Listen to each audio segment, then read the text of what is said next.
the builder, I laid the foundation.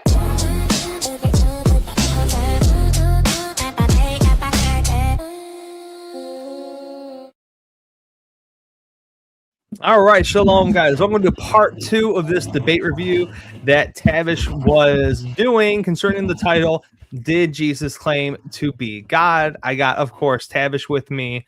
Tavish from the Heretic, Jesse from Let the Bible Speak, and then Jared, Refining Exegetics. Yo. Exegetics, I think. Yes, yeah. It is exegetics. Okay, so I'm the only person that pronounced it right the first time. Then okay, I'm used to everyone else pronouncing it wrong, so I just assumed I was. But what's up, guys? How y'all doing? Oh, I'm doing amazing, absolutely wonderful. Yeah, man. I mean, this was a good little debate, especially it's your second one. I'm glad we got it on the tube. Because I don't know, I'm not a big fan of like doing debates unless it's on YouTube. I just feel like it's just flows better, everything like that. But today we're going to be going over the rebuttals. If you guys can go watch part 1, where we kind of hear the opening statements, kind of going over everything like that. One of the things that because I was listening to it again, and it was so. It's kind of wild to me because one of the things the guy Apology Not Included, he kept pushing was, guys, Jesus receives worship.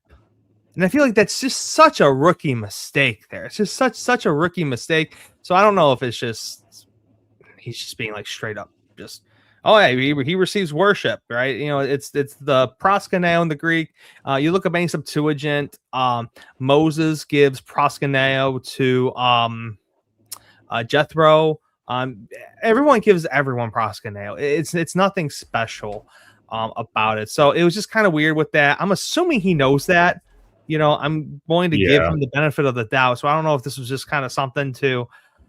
I mean, I'm sure if I pushed him on that, he would probably resort to palach in Daniel 7, where the man receives palach, which is also translated as lutreo in the Septuagint. But that's a textual variant.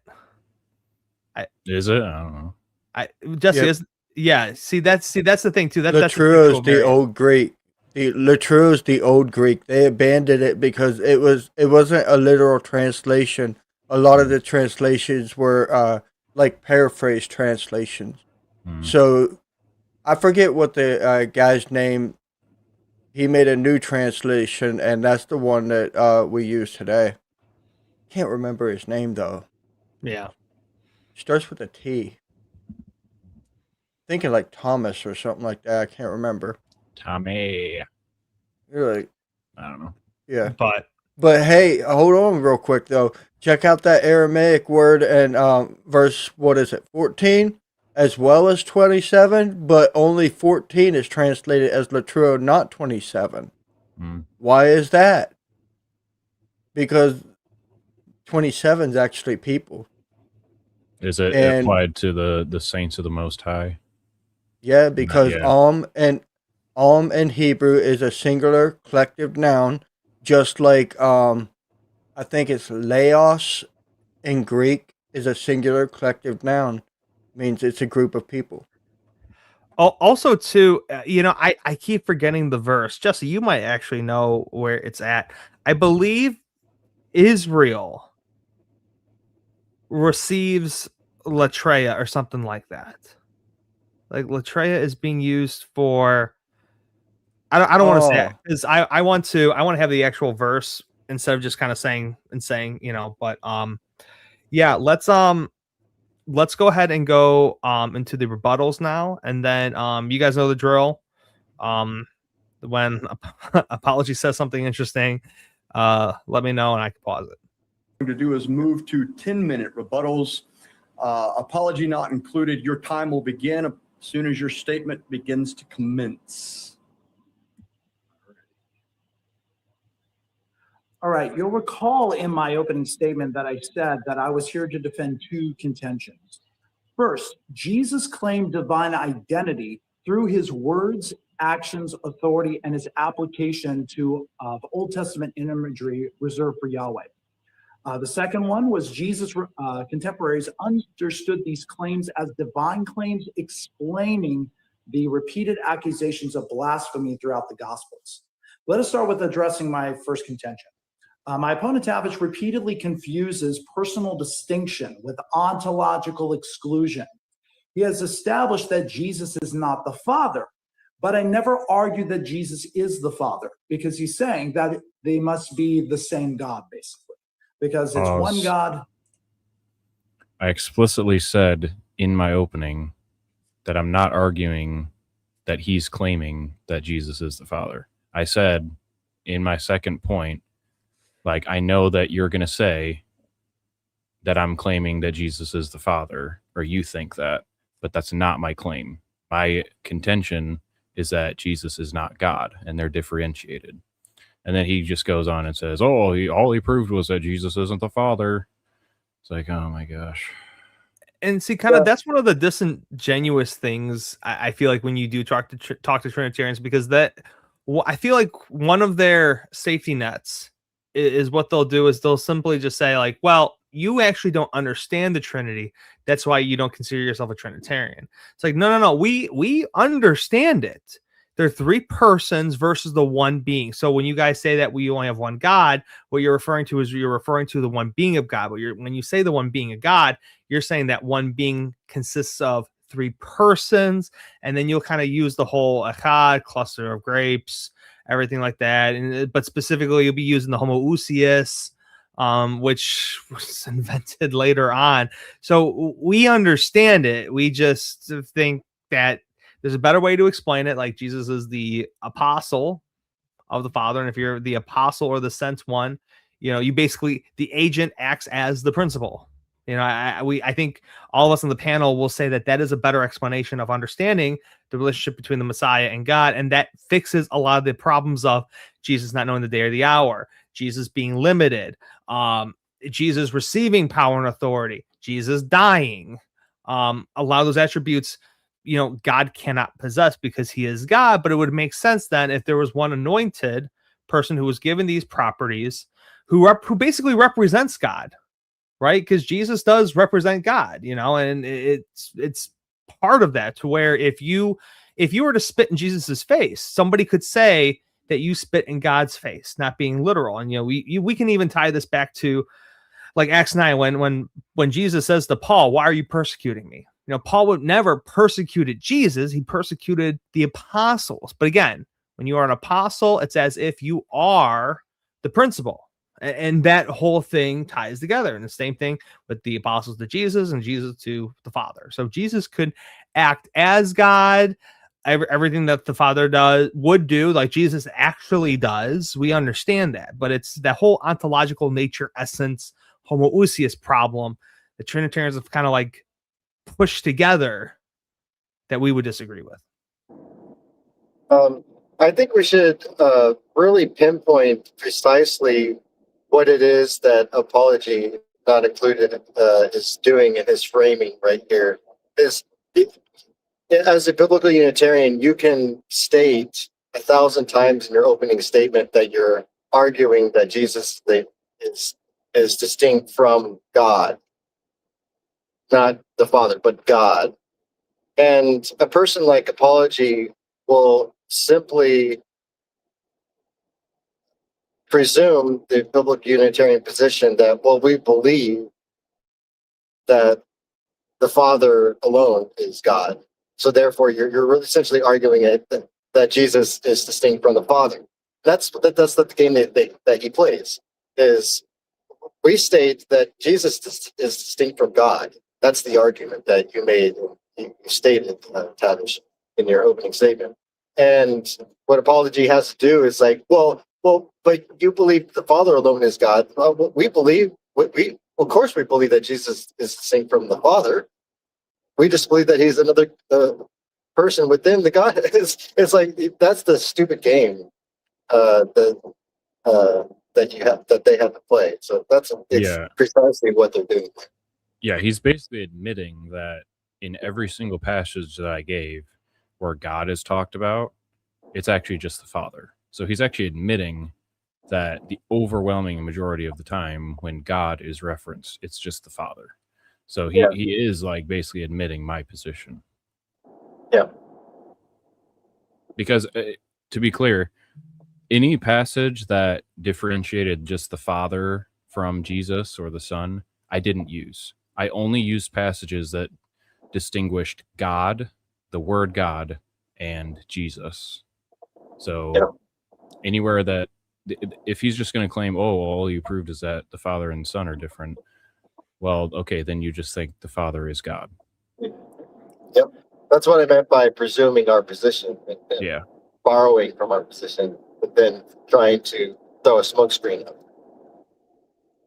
Hey, Tavish, I should have asked you this probably in like the very first thing of the first episode, but it just randomly came to me. Who do you think was a harder opponent, or what opponent do you think gave you a harder time to basically destroy their position? Was it this person, Apology, or MJ, your first debate? Definitely this guy. And mostly because MJ did not stick to the debate title. He just went completely out of mark, which is what the debate was on.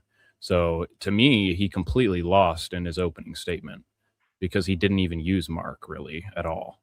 So Apology did actually, made a case from Jesus's actual claims.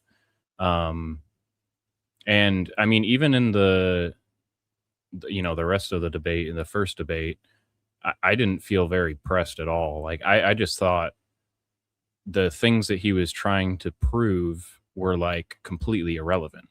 So even if he proved his points in his cross-exam and whatever, they were completely irrelevant and they didn't help him at all. And in his answers to my questions, he just straight up said, yes, I believe in contradictions. I was like, okay, well, there we go. Like, what more is there for me to do? Okay, I was just curious. Therefore, Jesus is also God, so therefore he must be the Father. The question is whether Jesus shares the divine identity that belongs to the Father. When he says that the Father sends and Jesus is sent, and that the Father gives and Jesus receives, he establishes a relational distinction. My position already affirms this. He has not established that Jesus is merely a creature or excluded from the divine nature. Receiving authority from the Father does not by itself determine the nature of the one who receives it. He cites John 17:3, where Jesus identifies the Father as the only true God. But the word monon, meaning only, modifies the appositional phrase, the only true God. It does not directly modify say, meaning you. The verse does not say only you or you only are the true God. If it did, Tavish would have a point. I am not claiming that grammar alone proves Jesus' divinity. I am showing that Tavish has inserted an exclusion the grammar does not explicitly contain. Pause. Yeah, pause. You're muted, Will. I was just going to say, I already saw you, Jesse. Yeah, so I'll be brief. Greek Grammar Beyond the Basics, page 48, explains an apposition is like a convertible proposition and tells you the difference is the convertible proposition asserts something about the referent and the apposition assumes it. That's the only difference. Page 41 tells you the convertible proposition, the numerical, the equation A equals B and B equals A can be used. What he's reading is a subset proposition, which is basically saying the only true God is a subset category that three persons can be in. If it weren't for the apposition reflecting a convertible, he might have a point, but the fact is he's not reflecting what the grammar is saying. That's all. Yeah, it's so funny to me because my first conversation that I ever had with him on TikTok, I brought up John 17:3, and before I could even get out my argument, he was like, well, only refers to the true God, not you. And I was like, okay, that's not my argument. Just calm down. Let me get my argument out. And then I gave him the argument I gave in my opening, which is that And he even admitted right there that Jesus identifies the Father as the only true God, meaning they're identical. They're the same person. If the Father is one person and he's identical to the only true God, that means the only true God is one person and they're the same person. That's it. Like that, game over. Have a nice day. Goodbye. And I've explained this argument to him like probably at least 3 times, and he still doesn't seem to understand it, because all he does is go, well, there's not an exclusionary phrase. Like, by the very nature of identity, it does exclude everyone else, unless you want to say that Jesus is identical to the one true God, which means he's identical to the Father, and you don't believe that. So there is an exclusionary phrase. I mean, the exclusionariness is baked into the identity claim, and he doesn't understand that. Yeah, that's right. What I would add here is that notice that the debate question is, does Jesus claim to be God? Now, if you're taking the affirmative in this type of debate, you would be trying to prove that Jesus is making statements to the effect that he's God. I mean, that's just bare bones simple. But what he's actually doing, and I believe what he does with the majority of his time, is actually wait for Tavish to draw out scriptures which disprove that, only to respond and say, well, that doesn't really exclude Jesus from being God. Yeah, that's what he's doing here in John 17:3. That's what he does in John 5. That's what he does with this Jesus receiving glory and authority and stuff like that. That's relational. It doesn't exclude Jesus from being God. That is not the debate question. The debate question is, does Jesus claim to be God?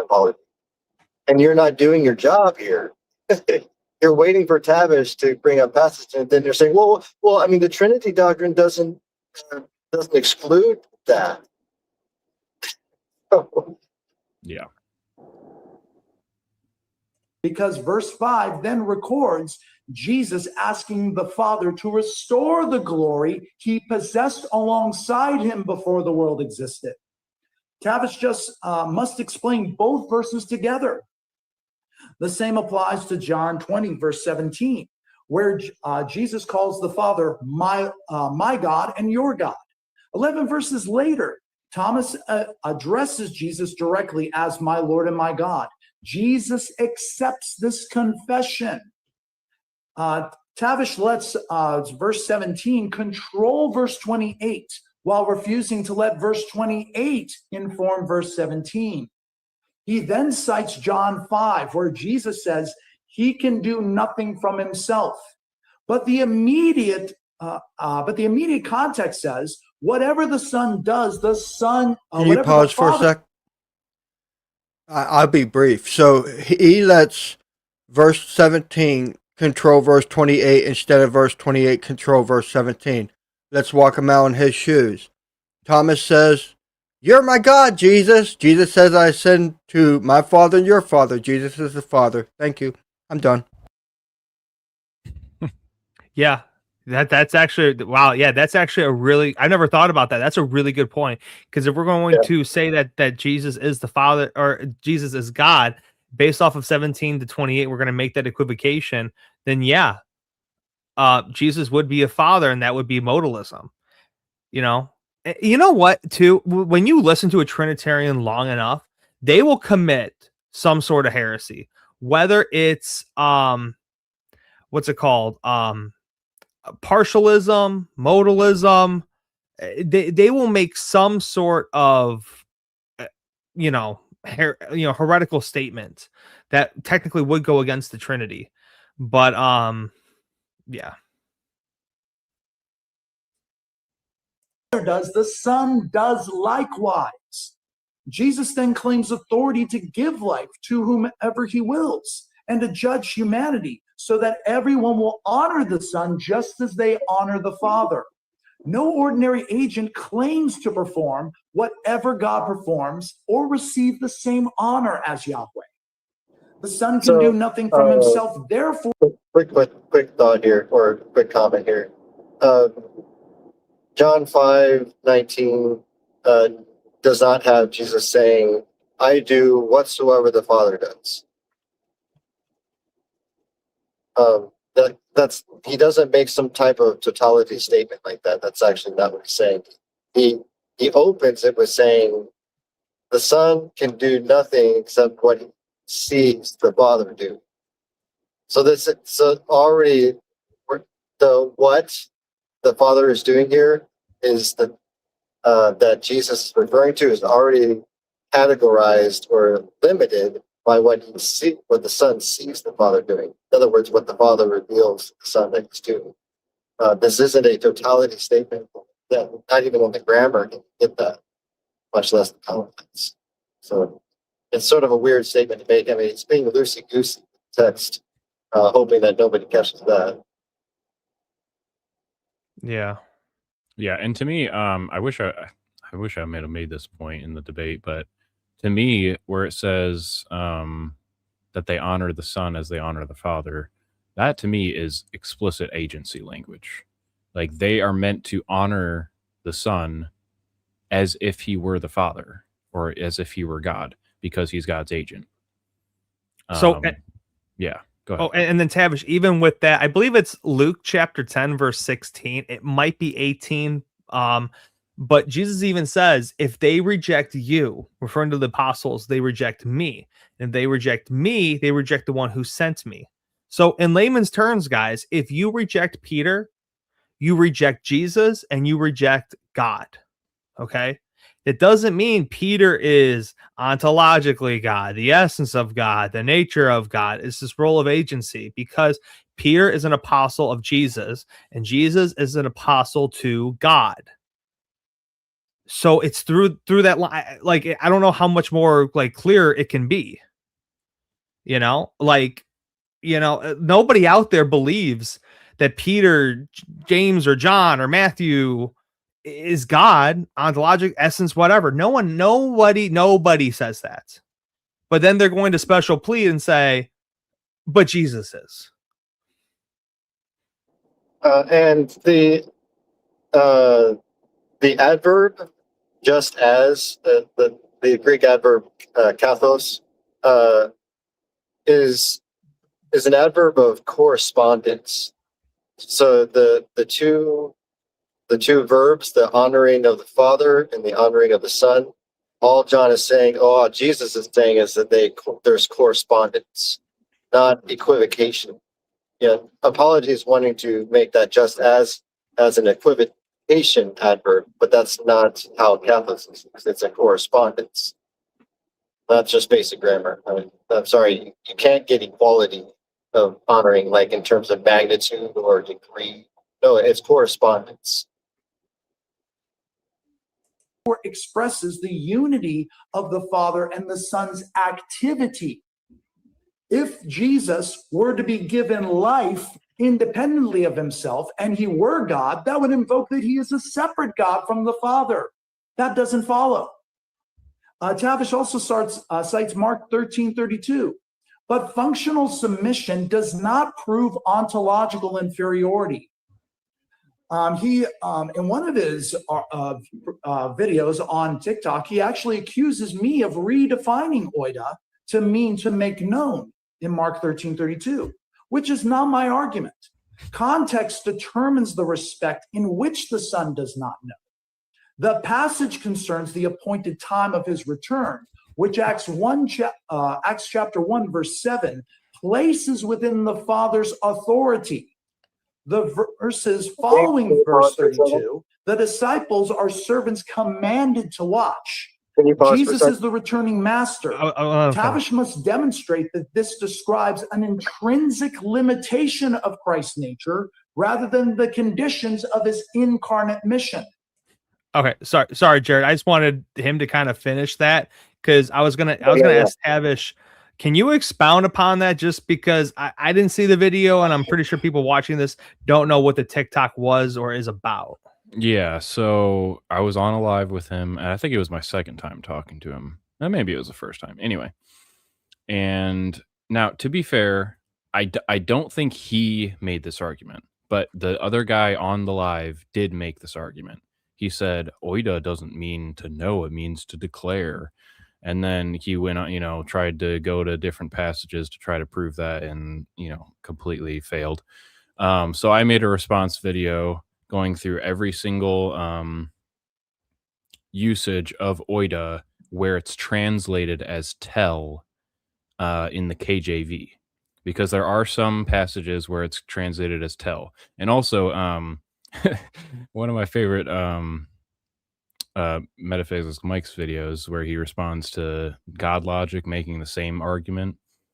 That, oh, look, it's translated as tell, so therefore it can have the meaning to declare. So I went through every single passage where it's translated as tell and showed how it literally never means tell, as in I'm telling you something, I'm declaring something to you. It only ever has the negative particle with it, meaning I can't tell, or I don't know, I can't understand, I don't know. Exactly. Yeah. Every other single translation says I don't know, I can't know, I don't understand, something like that. So that argument is completely bunk. And it seemed to me at the time that he agreed with that argument, because he didn't say, oh, well, it doesn't mean declare, but blah, blah, blah, and give a different argument. He just went along with it. So I just assumed that he agreed with the other guy. So, sure, maybe he didn't make that claim explicitly from himself, but he certainly didn't argue with it when it was brought up. Yeah, the other point is, he makes the statement, the context determines what the verb means. Okay, great, sure. So let's talk about the context in John. And he is like, well, let's go to Acts 1. It's like, okay, Yeah. so we're leaving the context. We're going to a completely different statement and a completely different question from a completely different book that has a different context and a different answer. So it's like, what are we doing? It also seems like he's not consistent in his explanation, because the first thing, or one of the first things he said was, functional submission does not equal ontological distinction, or whatever he said. So that to me sounds like what he would argue is, because Jesus is human, he doesn't have all knowledge because he gave that up or whatever. But then he still thinks that Jesus does know the day or the hour.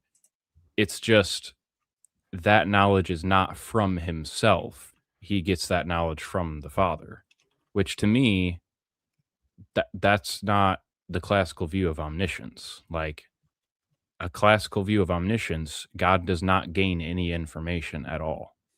Like, God cannot learn or gain information from outside himself. He just has that knowledge inherently in his nature. Notice the pattern. Every passage Tavish has cited establishes either a distinction between the Father and the Son, or the Son's incarnate mission. None demonstrates that Jesus has excluded himself from the divine identity. This is especially with the case where he cites the Son of Man reference over 90 times in Ezekiel. But he's presupposing a lexical definition onto a separate context within a different chapter of a different book within the Bible. So shame on Tavish for using a lexicon. Got it. Literally. Like, because, we gets into this later where he's like, oh, does a lexicon have is it I forget exactly how I phrase it, but is it an exegetical tool or something like that? And I was like, yes. Well, we'll get into that in the Q or the cross exam, but he was being very fishy with his words and how he was asking things.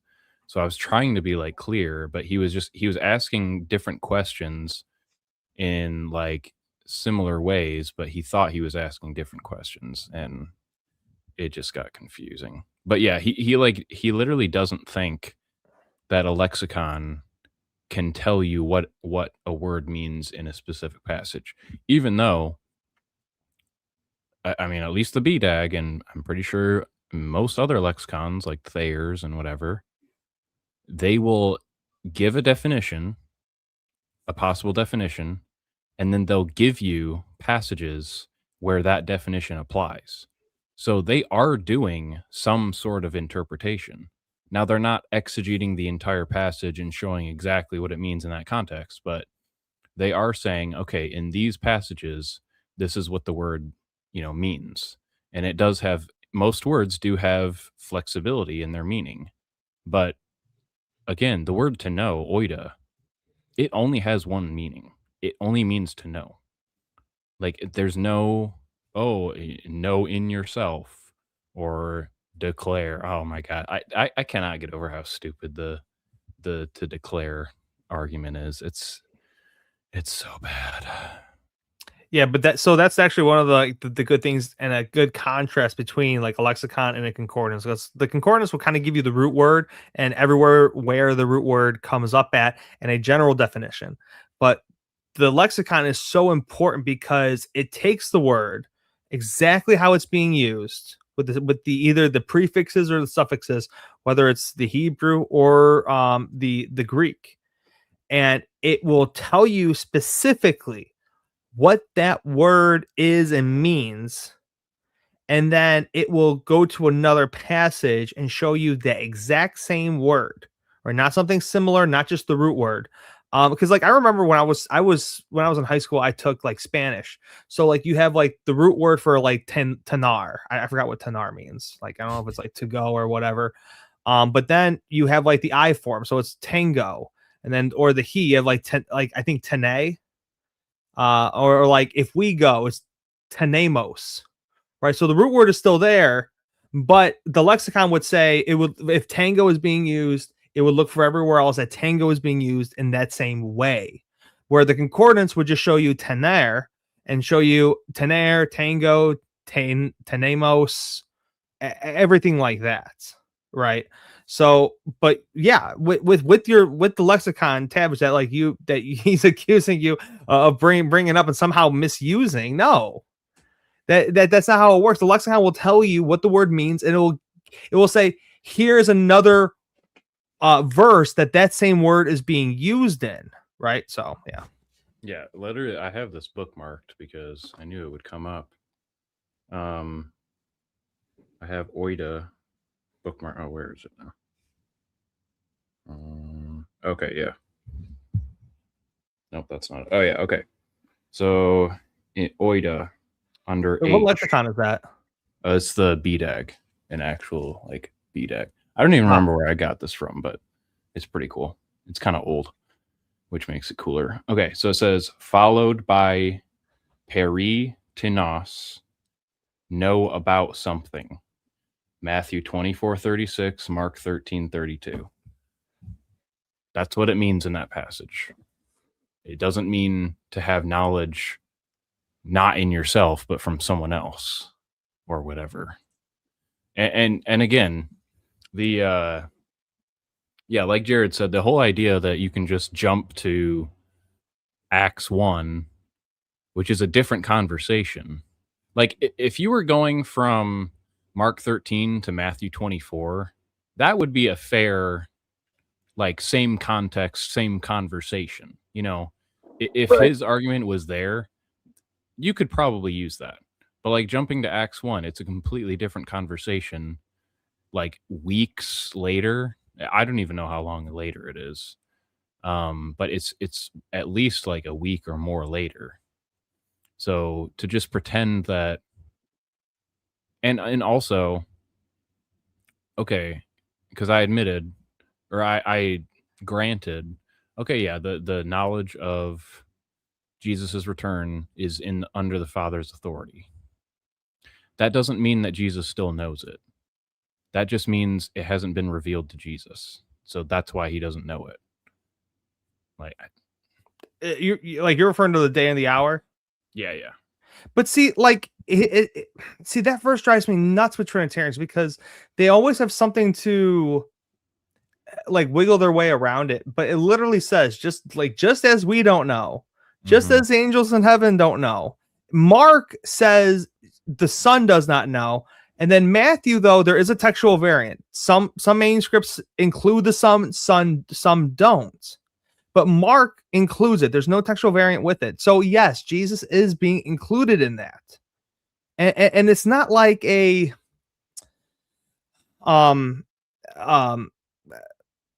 metaphor or anything like that. Like, we have no idea when Jesus will return. We don't know the day or the hour. We know nothing. All we know is it's in the future, right? It's not that he did return already, right? We know it's in the future. He's coming. We don't know when. We don't know what day. We don't know. Like, he even tells us, in one of the Gospels, he says even like pray that it's like not on a Sabbath and not when it's winter outside. Like, which is like, that's like the only hint. It's not even a hint, but just as we don't, like, he doesn't. Like, I don't know. I feel like whenever I ask a Trinitarian that question, I get a different answer every time. Oh yeah. No one's ever consistent. Well, this is way off course, dude, but have you ever considered maybe the Sabbath in that passage isn't a Saturday, that it could be a feast? Yeah. Because look what happened in 70 AD. The reason so many people were unalived is because they came to the Passover, which was required. So pray the return wouldn't be on a holy day that you have to mass in one place and be an easy target. Yeah. Yep. Yeah. So yeah, it would be either like Sukkot, Passover. Yeah.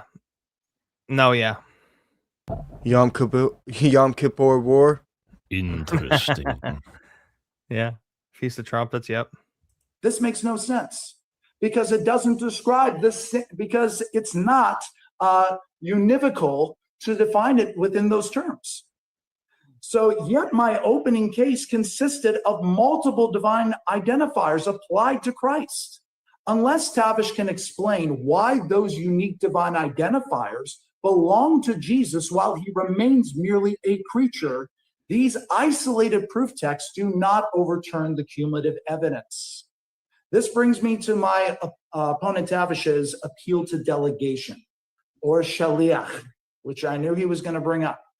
I agree that God delegates certain tasks, but none of God's other agents possesses the cumulative pattern applied to Jesus: pre-existence, participation in creation, authority over life and judgment, equal honor with the Father, worship, and participation in God's throne. Oh, okay. Darn it. We should have wrote those down, because half of those things I can rattle off verses right now. So when it talks about receiving worship, Solomon was one who was anointed who was anointed. He sits on the throne of Yahweh. He literally receives in the Greek the same proskuneo. Moses had judgment that he gave upon Israel. Literally, I'm gonna rewind a little bit. Judges. The judges, the Sanhedrin, the 70 elders. God literally said, have them execute my judgment, but if there's something that is too difficult for them to figure out, then come to me and I can make my judgment. Their judgment was as if God was judging. That's man, I'm gonna hold on. Go ahead. Yeah, I mean, I'm tracking with everything that you're saying, and everybody listening to this stream, this point cannot be overstated or repeated enough.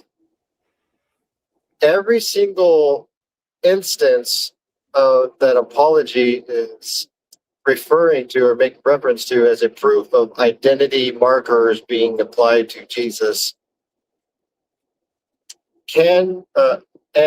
we see that same pattern applied to different individuals, and every one of those categories that he's talking about, we see applied to different individuals.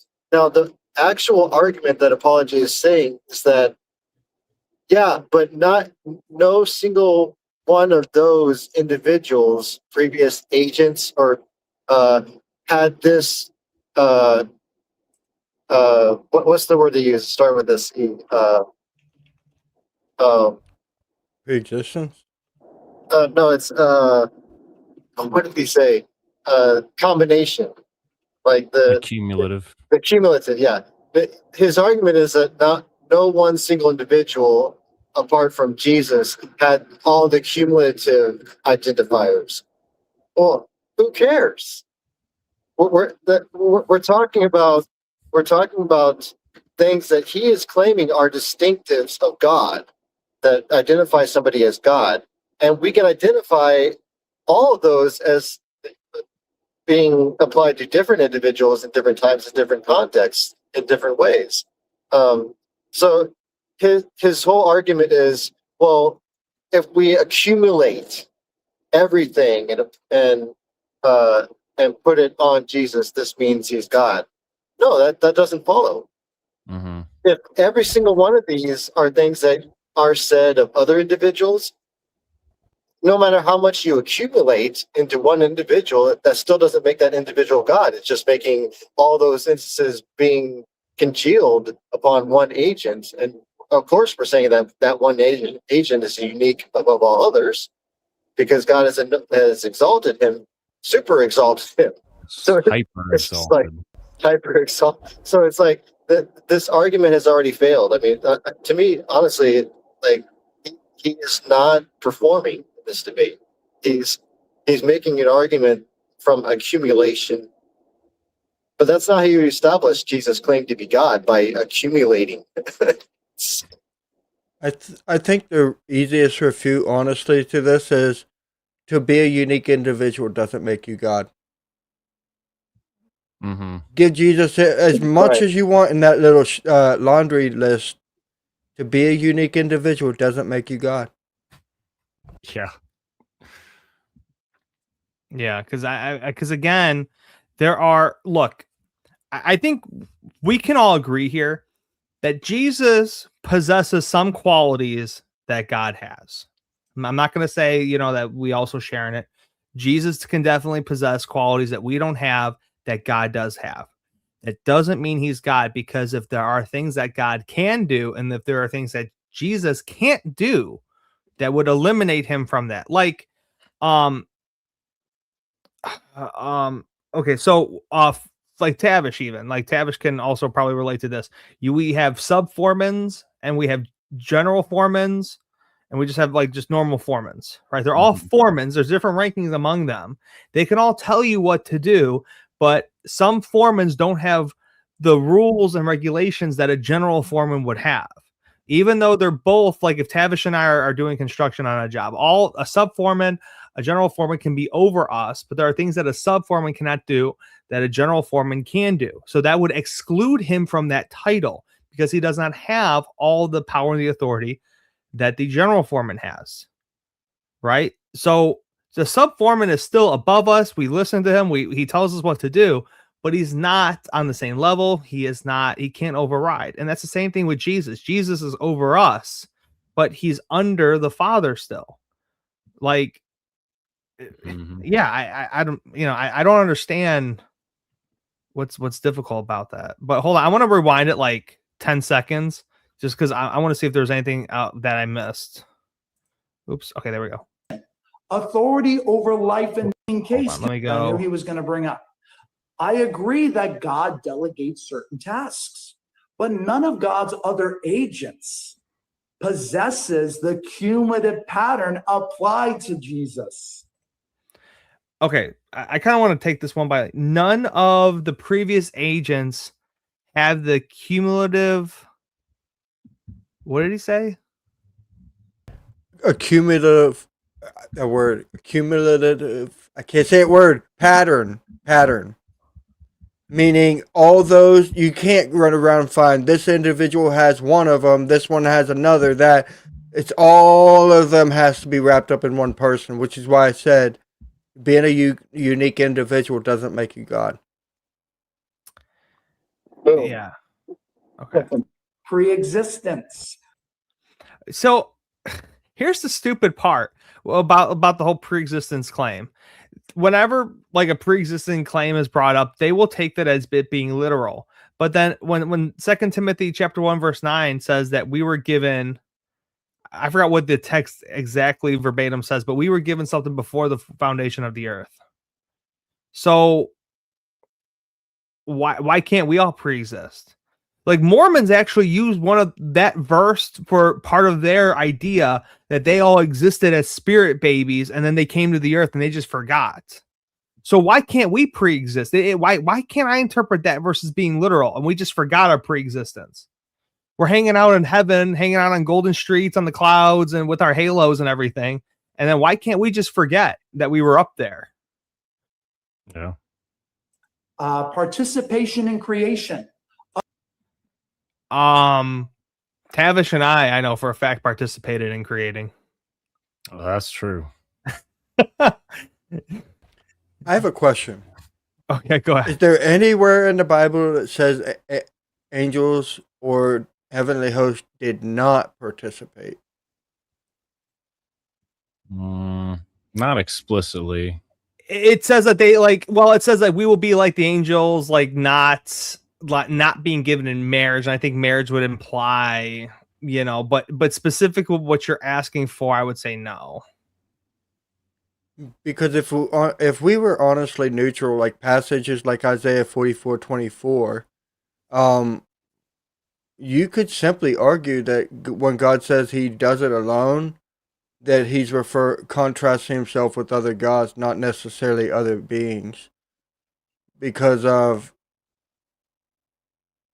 just some context there, I don't know, just the context of Isaiah. There's a couple passages there, like being the only savior.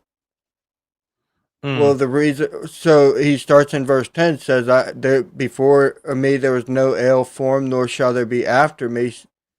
And then he states that he is the savior, goes into verse 12 and says that you would know that I am God, and I am Yod-Heh God, and there's none else, or something like that. That's a really bad paraphrase, but what he's contrasting himself with is other gods. And Deuteronomy chapter 32, verse 12, I think it is, where he says he brought him out alone, but we know he used angels. But the context of Deuteronomy 32 is against other gods. So what I would say is we shouldn't automatically assume God didn't operate through other beings unless it explicitly says it.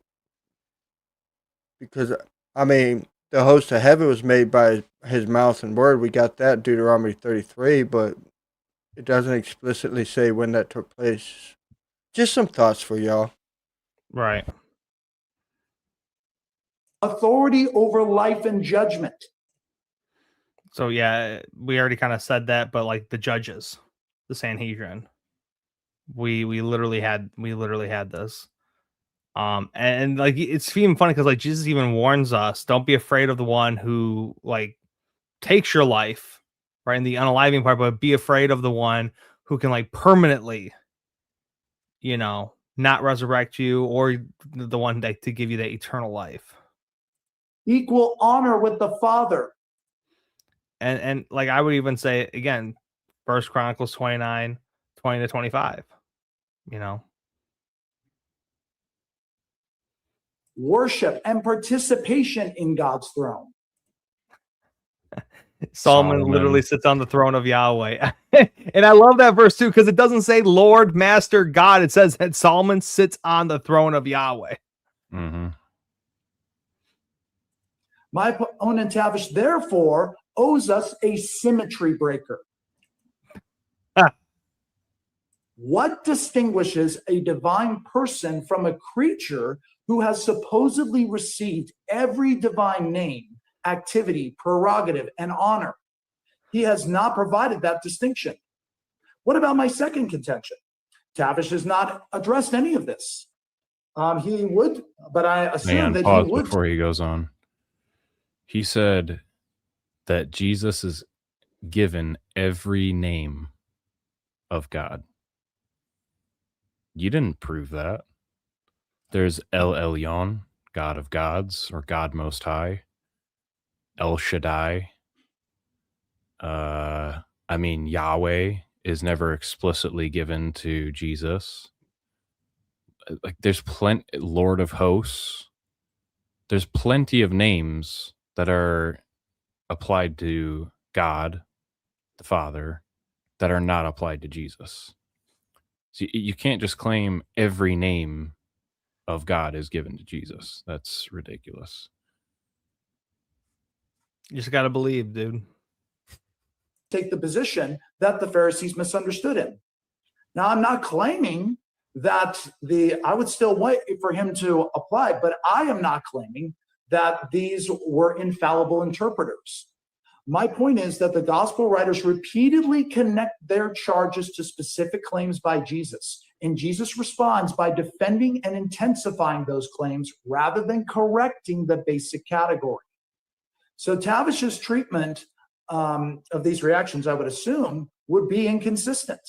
But I will wait for him to give more identifiers and more responses to that.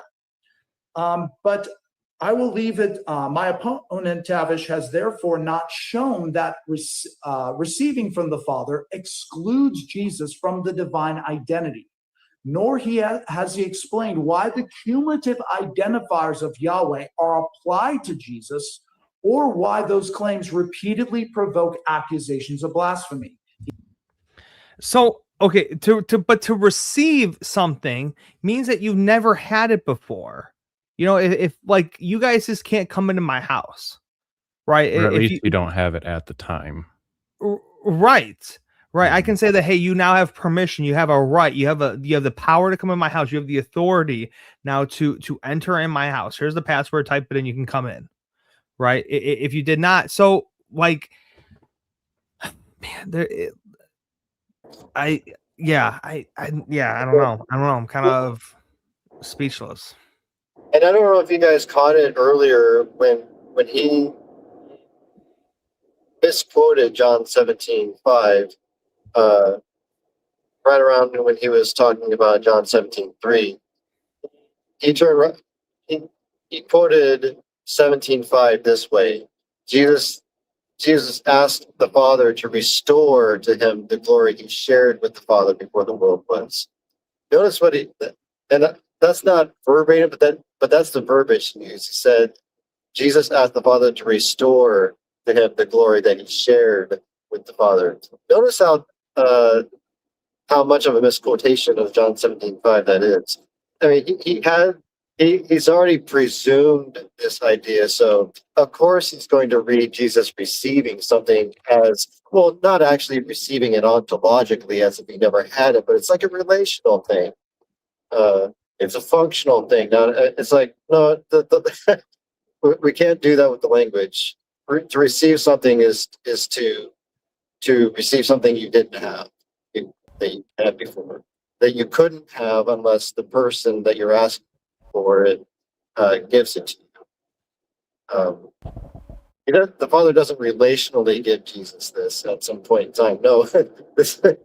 So, yeah, it's crazy. So I was just sitting here thinking, listen how easy it is to refute that Jesus humbled himself. Why did Jesus not have power? Because he humbled himself. In order for that to be a justification for him not having power and power being given to him, you have to concede he didn't have it when he humbled himself. And then that's an ontological change, not a personal change. Because you can't be given what you already have.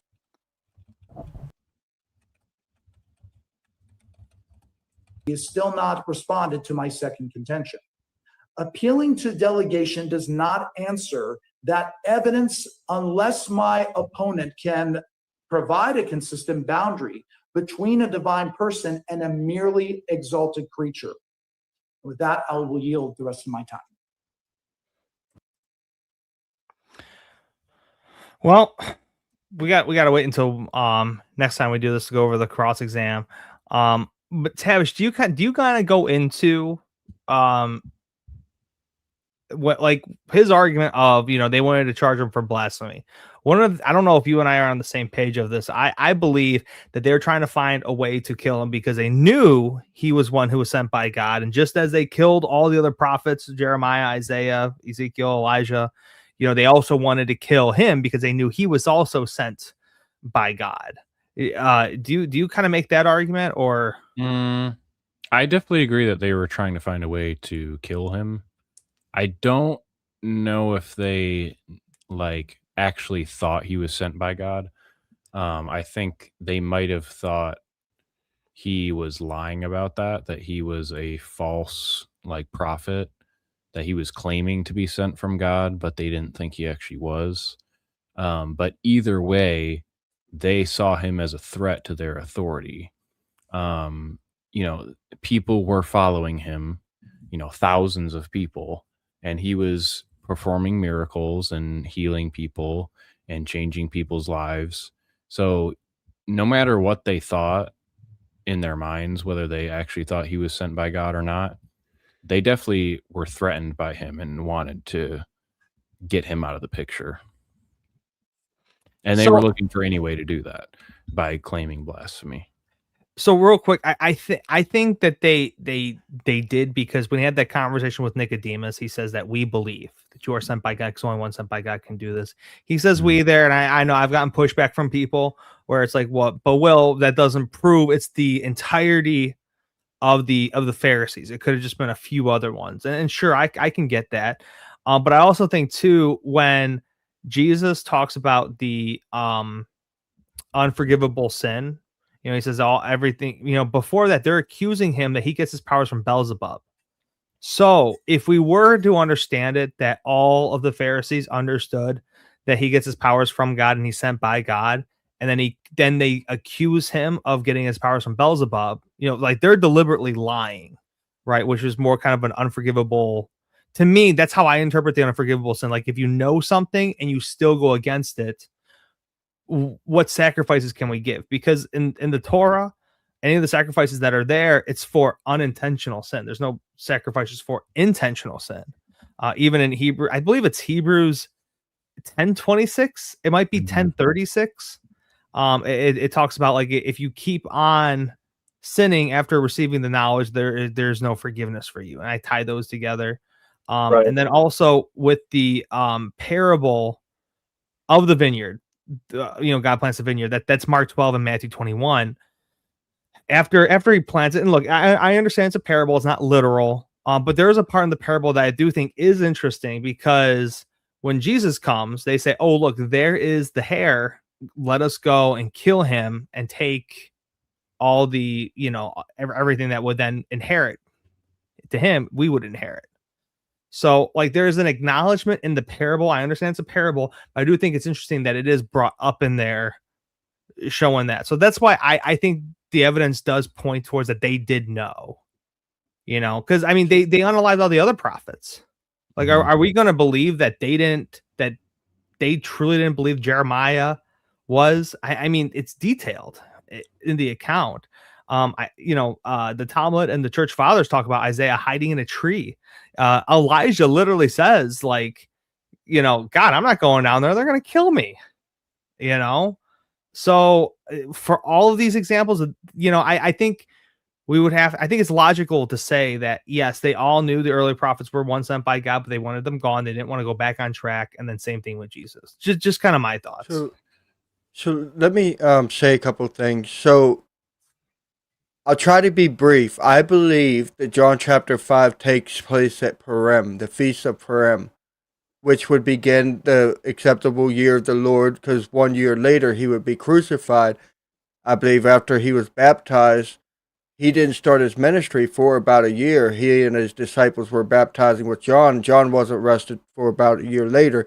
I can give you details about that stuff later. But in John chapter 5, that's where they first sought to kill him. And it said for this reason they sought to kill him, because he was breaking the Sabbath. And then because he said he was the Son of God, which they knew was a messianic claim. But he didn't claim to be the Son of God. He didn't say that I am the Messiah in that chapter. He just said that God was his father, and they made the connection. Now, did they ever try to trip him up to look for a reason to unalive him? John chapter 10, when they said, "Tell us plainly if you're the Christ." And I believe the reason Jesus answered the way he did is to take that accusation away from him. He said, "I've told you the works I do in my Father's name, authority, bear witness that I'm anointed." So he's not pointing to himself, self-proclaiming himself. He's pointing to the works. Now, when you mentioned those Beelzebub passages, that makes it even more explicit because of Deuteronomy 13. This prophet's supposed to come do signs and wonders that come to pass. He's doing that. Now all we got to do is get him to take God's name and blaspheme it just by saying that you're working in God's name or that you were sent by God, and then doing something like break the Sabbath according to their interpretation of what breaks the Sabbath. You know what I mean? Mhm. Such as healing. So if you got him do miracles, all you need to do is now get him to say he's the Messiah. He's proclaiming himself God. So no, God's anointed. So if he then does something that breaks Torah, easy done deal. And they got that in John chapter 5. Oh, and John chapter 11, they said, what do we do? This man does many miracles. If we leave him alone, Rome will come in and take our place in nation. And what's even more interesting about that statement is they're concerned about their place, their nation. But if they studied the scriptures, as the Pharisees should have been deep in the scriptures, they know when Messiah comes, that's when the chariots are cut off. So Rome wouldn't have prevailed against them if Jesus was Messiah. They were more interested in themselves. That's all. Yeah, I'd have to think about that question more. But to me, it seems to go against human nature. That they would truly believe. Okay, if they thought that they were true believers in God, and they thought that Jesus was a true prophet, to me that goes against human nature that they would want to unalive him. Because to me, the vast majority of humans, they want to do what's right. Now they may be confused about what's right and they end up doing evil, but they at least try to do good, or they stick to their convictions and try to go along with that. I'll just get political for a sec. It's like the left, they think they're doing the right thing when they assassinate certain political figures or try to. They think they're on the right side. They don't think they're doing anything evil. They're true believers on that side. So, well, I mean, you could say maybe not. I'm but not saying either you're way- wrong for that. I just go ahead. I'm sorry. But yeah, I mean, my point is, most people that are doing evil things, they don't think they're doing evil things. Sometimes they do, like they know that what they're doing is wrong and they're going to do it anyway. But most of the time, at least from my opinion, people think they're doing the right thing, even if they're not. They're just very confused on what the right thing is. So I understand. So one thing I would add, I would maybe put forth, Tavish, is if I would suggest to read Wisdom of Solomon chapter 2 and 3, and with the treatment of Jesus by the religious authorities in mind, and especially the crucifixion in mind. Look up Wisdom of Solomon chapter 2 and 3, particularly chapter 2. It describes people who are foolish. In other words, they lack wisdom and the fear of the Lord, and they're described as like actively opposing the one that they know is exposing their sin. And I'll read it. Yeah, Not right now, but yeah. So just a thought. okay. Go ahead, Cool. Jesse. Thank you. You're muted, Jesse. If you're Oh, Jesse, yeah, you're. John 12:42 for 43. I want to read a couple verses.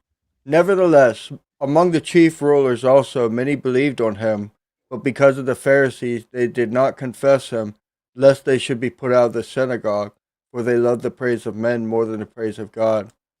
That reflects the previous chapter also.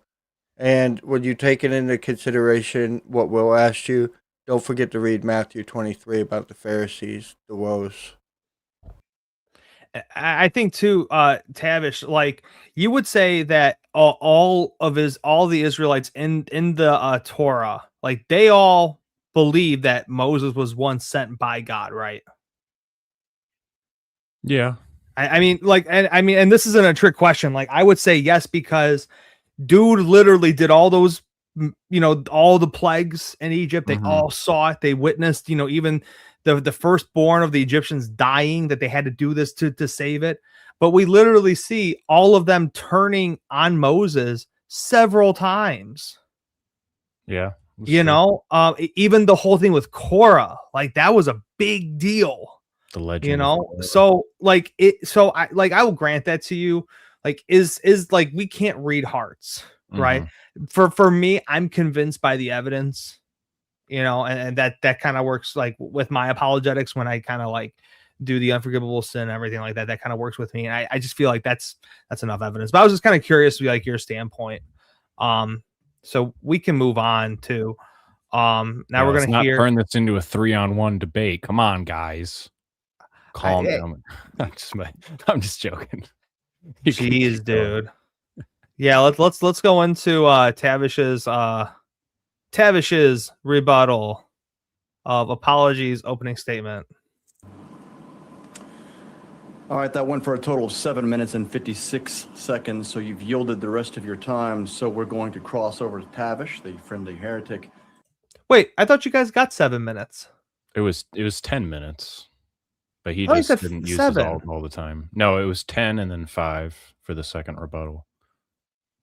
That's right. There's 2 rebuttals. Yeah, he didn't use all his time. Rebuttal statement begins as soon as you speak.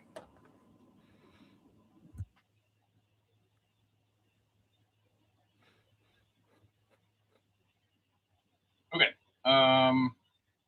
So he started off by saying that, well, Jesus doesn't need to claim, quote, I am God or something like that. Well, it sure would be helpful if he did that, because then you'd actually have an argument.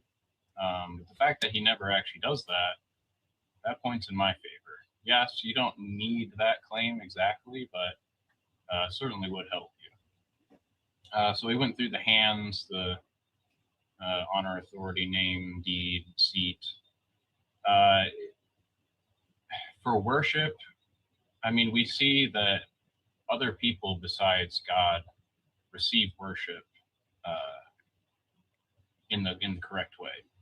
So, in First Chronicles 29:20, it says, the whole assembly blessed the Lord, God of their fathers, and bowed their heads and prostrated themselves before the Lord and the king. So there are humans that are appointed to high positions where God actually tells others to prostrate themselves to them and be worshipped. So there's no problem there. He talked about I am. I could say a lot about I am, or ego eimi. Simply put, it's a self-designation. Many other people in the Bible say ego eimi. None of them are claiming to be God. The blind man in John 9, he says ego eimi to say, hey, I'm the one you're talking about. Peter says it in Acts 10:21. So other people say ego eimi. It's not a divine claim. And even if you took that as him claiming pre-existence, that still doesn't get you to being God Most High, because there are other beings besides God Most High that could claim some kind of pre-existence.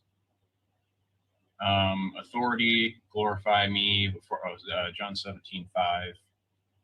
So, yeah, I mean, God gives glory to other people. Psalm 8:5. says that humanity has been made a little lower than the angels, but you've crowned him with glory and honor. Psalm 84:11 says the Lord gives grace and glory. And then right there in John 17:22, Jesus says, I have given them the glory which you have given me. You know, I think, Tavish, real quick, you're doing a really good job. These are all good verses, and everyone watching this, really go back and listen to and take the time to actually look up what Tavish is bringing up, because this really will help you. I mean, these are great verses. Tavish, Jesse, Jared, and I all bring up all we all know. The only annoying thing is, and I haven't watched this yet. And Tavish, don't tell me, but I guarantee you his rebuttal is going to be, it's in a different context. When Jesus receives glory, it's because Jesus is God. If Peter, John, whoever receives the glory, it's because they're a human being. Yeah, I don't remember if he responds to that directly. Okay.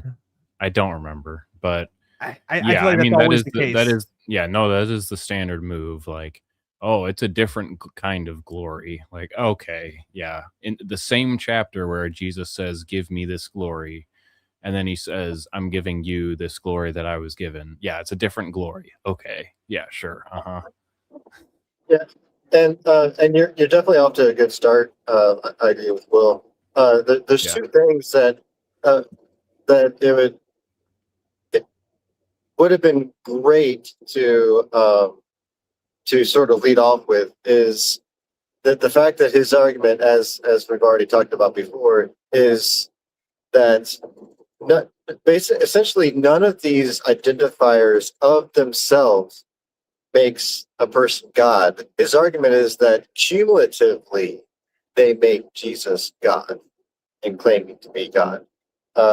So that's actually his argument, and so it. But that doesn't follow. If any one of the things is not sufficient to make Jesus God, then cumulatively doesn't get him closer to being God. It's just accumulation of non-God identifiers. Yeah, and I feel like I missed that specific claim. But you know, it is what it is.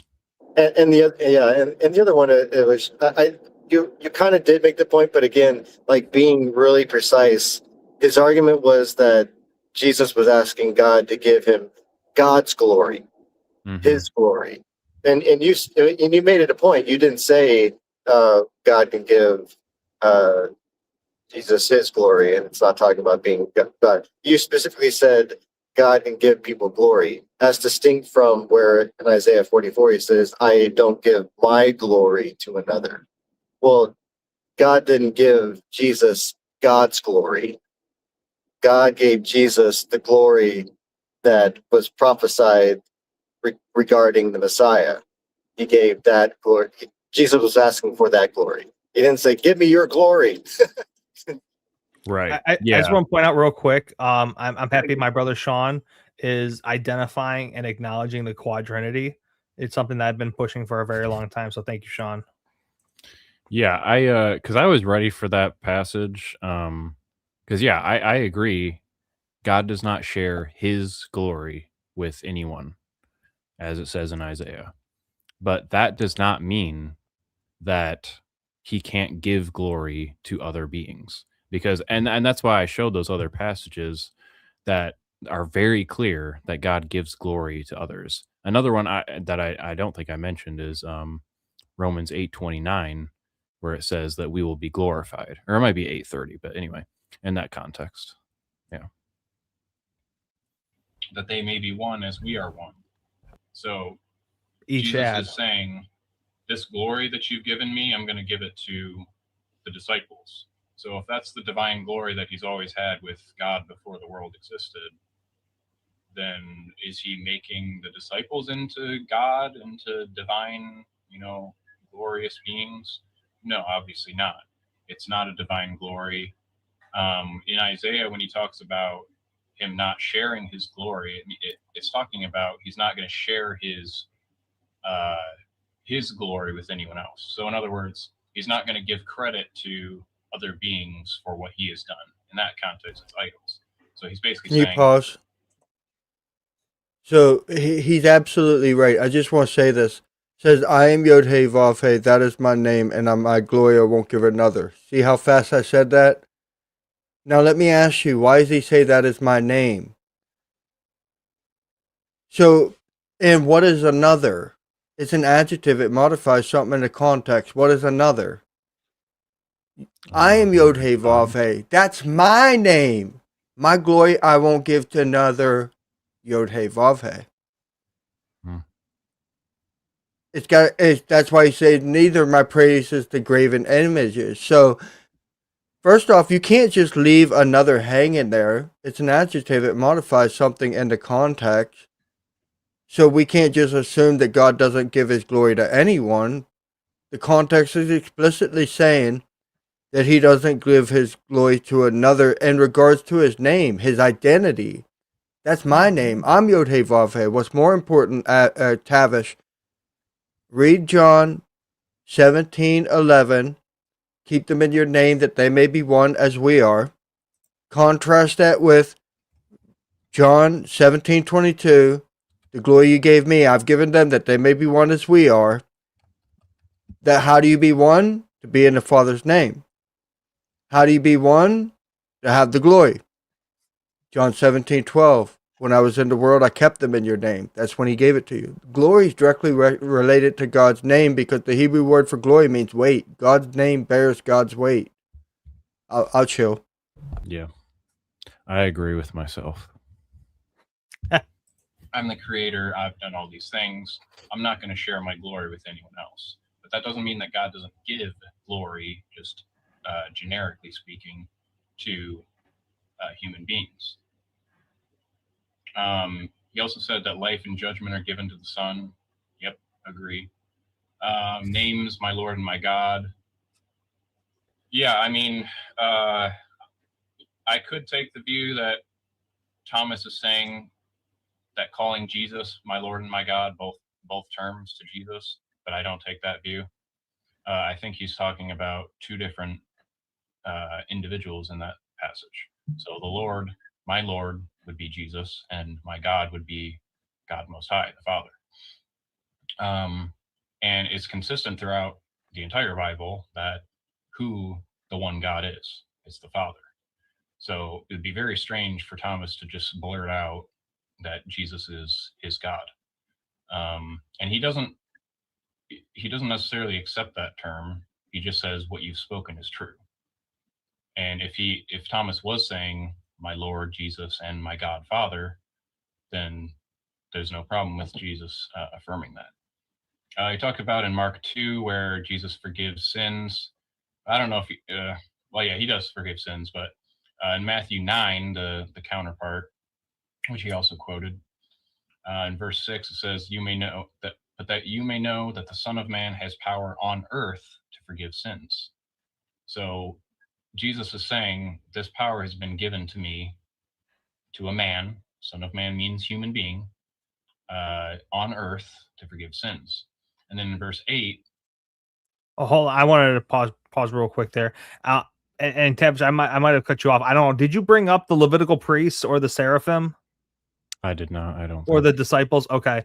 There's and actually the reason I didn't because I'm just not as familiar with that as you guys. So, Okay. No. Yeah. Because there was Michael Jones of Inspiring Philosophy actually had a video, and I thought I saved it and I didn't. I mean, this was like years ago. But he actually had a commentary where he literally brought up a commentary from a Trinitarian and who literally said, yes, based on how the language is written, the Levitical priests do forgive the sins. Israel brings the offering to the Levitical priests. The Levitical priests accept it. The Levitical priests forgive the sins. And that's in Leviticus chapter 4 and 5. It's either 4:13 specifically or 5:13 specifically.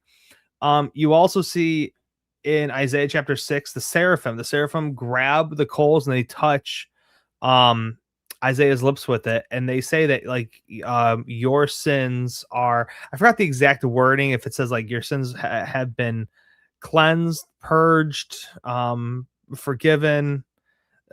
something like that, but same thing with that. And then he also says to his disciples, you can now also you have the power now to forgive sin.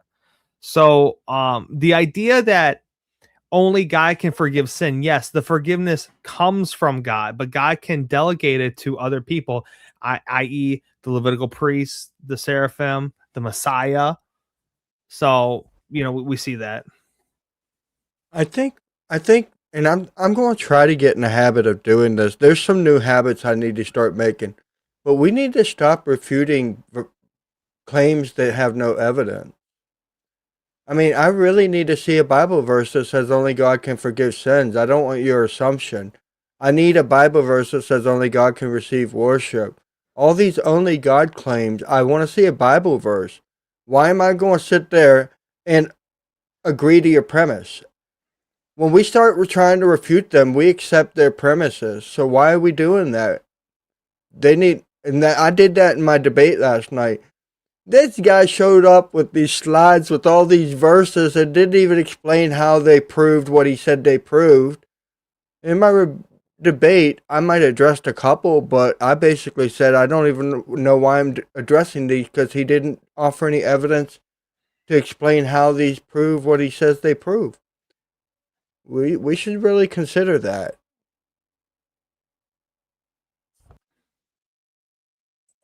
When the multitude saw it, they marveled and glorified God who had given such power to men.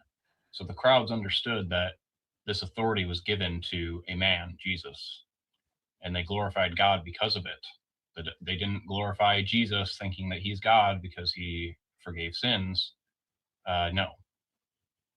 Daniel 7. Again, in Daniel 7, the one like a son of man is the saints of the Most High. It's very clear in the vision. For example, the 4 beasts that are talked about in Daniel 7, those are identified as 4 evil kings or kingdoms. And in the same way, the Son of Man is identified as the saints of the Most High, which will also be given, because they're also said to be given the kingdom, the power, authority. I think it's 5 or 6 times in that chapter. So he basically said Son of Man doesn't mean human being in Daniel 7 or the Gospels. He said, oh, well, you have to look at the context of how they're using it. No, the Son of Man means a human one that is human. So however you want to, if you want to claim, well, Jesus has 2 natures, and in Daniel 7, he's clearly has 2 natures because he comes on the clouds. Also, the Son of Man doesn't ride on the clouds, which is what's said of Yahweh. It says he comes with the clouds. You'll never find those 2 terms being mixed up with each other. Yahweh. I think it says that in the Septuagint. Can you pause for a moment? Yeah, I mean, this is another exceptional point and distinction that you made, Tavish, here. This is an exceptional point. Again, something that's completely overlooked, and Trinitarian apologetics just glosses over this and just collapses them into one statement and one identity statement. I mean, it's completely different imagery. Yahweh makes the clouds his chariots and rides atop them and is riding on them. And the Son of Man is, on the contrary, coming with the clouds. I mean, it's not the same thing. Jesus is not the cloud rider. So yeah, good point there. Like how Elijah didn't actually drive the chariot; he just kind of sat in it. Yep. So I'm interested about something. Deuteronomy 33:26. There's none like God, O Jeshurun, who rides through the heavens to your help, and in His majesty through the skies. Somebody took me to the Torah. I just asked ChatGPT. I can't remember the verse. Maybe that's the right one, but it says there's none like the God, and I think one of those words actually mean clouds. It might even be skies. So there's none like Elohim that does this, right? But what's the significance? I didn't even make this connection till right now. God riding in the clouds. The Exodus story. Now, if that's significant that God was in that pillar of cloud, how was God in the cloud? The angel, which conveyed God's presence. So if Jesus, being a son of man, comes into clouds, just as that angel did, we already seen this happen before in the scripture. So what makes you think only God can do it? Because you're assuming that God is an angel. Not you guys, but they assume that God is an angel for real. That's crazy. But God can come into clouds by an angel. Why can't God come into clouds by a man? That's all. Real quick, I wanted to say this. I recognize one of the guys in the chat. He has Pranktor. Hold on. What Pantocrator Apologia? That's No, what the guy with the Russian. Here, this guy. yeah, that's what it says. Are you Russian? No, Tavish? Oh, I okay. googled it. Okay, 'Cause he yeah. was So like, I wanna yes, see what he actually meant. this is actually because I responded to him actually last year when I was at a tool. Not to totally change subject or whatever. I responded to him last year when I was at a tool show. We were I was with my buddy. He owns an HVAC company, and we were with him. He's the guy, the Pranktor. The guy who makes all the videos about Kanisha, me, mostly about metaphysics, Mike, and Yeah. shoot, what's his name on here?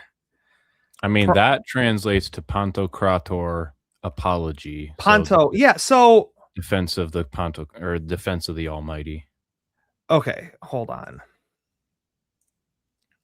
Because I could kind of suss out the first part, Pantocrator, which I knew is Greek for Almighty. I couldn't really understand the second part, so I had to Google it. But. Yeah, where's this guy? He makes all the videos about. Hold on, oh my gosh, where is he? Kanisha's saying JR. Oh no, she's responding to someone else. Never mind. Wait, was it my video? Because I responded to him. No, it wasn't alive. It wasn't alive. It was like we're responding to.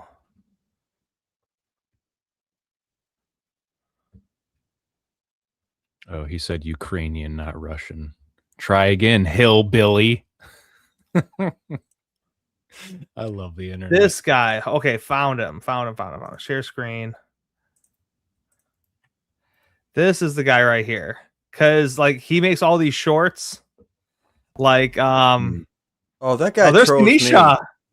Look at her. Yeah. Shout out Kanisha in the chat. And then we got Dustin Smith. Oh, look at this heretic right here. Yeah, he loves me. He's always in my comments. I quit talking to these people. He loves you. Hey, there's me.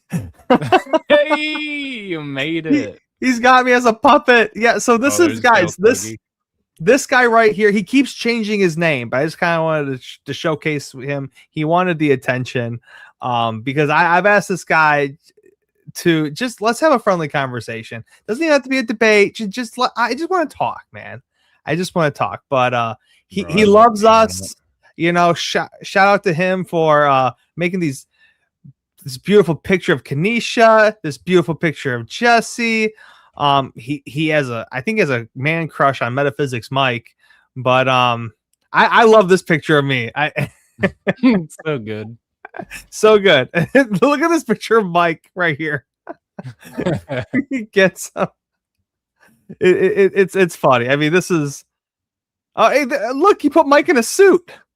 Hey, Mike never wears suits. Yeah, so this guy's cool. I'm sorry, very this guy needs to get a life.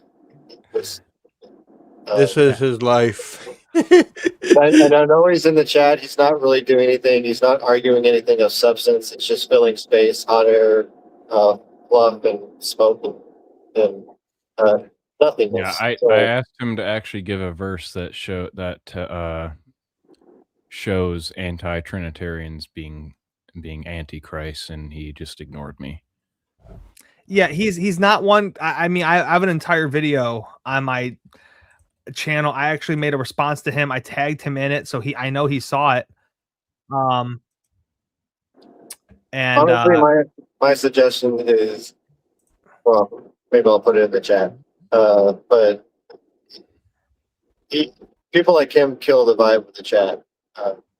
So he's cool. He's someone he wants to be heard. He wants the attention. I'll give it to him. It's all good. It's no hate, man. I love the videos. I mean, there's no such thing as bad exposure. So, but I saw the Russian Ukrainian, whatever it was. So to you, my friend, Slava Bogo.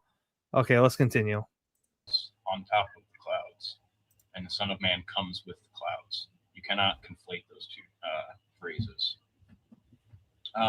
He said enemies. They all understood that he was claiming divinity, and he basically makes the assumption that blasphemy is only for claiming to be God or falsely claiming to be God. But of course, that's just not true. We know there are many other ways to blaspheme, because blaspheme just means to insult gravely, to insult the name of God, or to carry the name of God in vain. I believe the second commandment. And we know that evil people unalived God's prophets all throughout the Old Testament. This is a very common theme, even in the Gospels. It talks about God sending his servants, which are in the parable, his prophets, and they all get taken out. And then he finally hold up. That heretic don't know what he's talking about. The Pharisees never unalived any prophets. The Pharisees never unalived any prophets in the Old Testament because they didn't come till the Maccabees. I'm done. That's true. It was Israel. It technically was Israel. I mean, come on, Tavish, get your definitions correct. Like, idiot.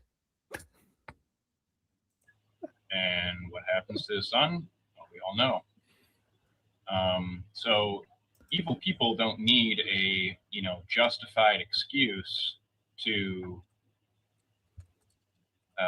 unalive those who they hate, who threaten their authority. And again, in John, there's a theme of misunderstanding, which he talked about. They never understand what he's saying.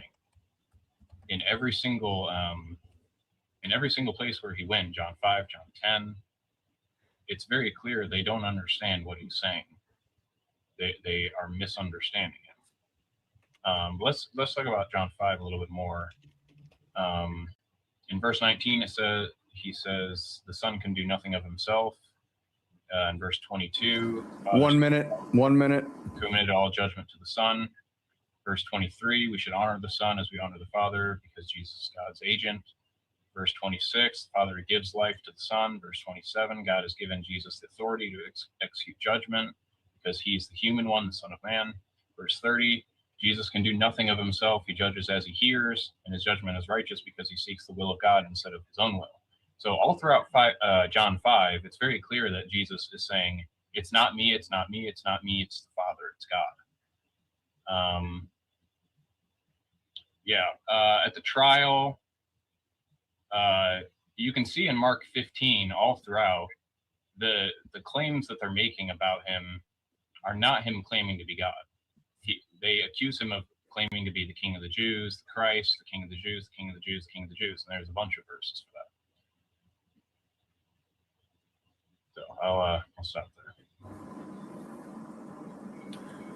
All right, well done on your opening statements and rebuttals, gentlemen. Now we're going to move into cross-examination. The affirmative, in whom we'll be cross-examining Tavish, if I'm not mistaken, will be. We have one more round of rebuttals. We have one more round of.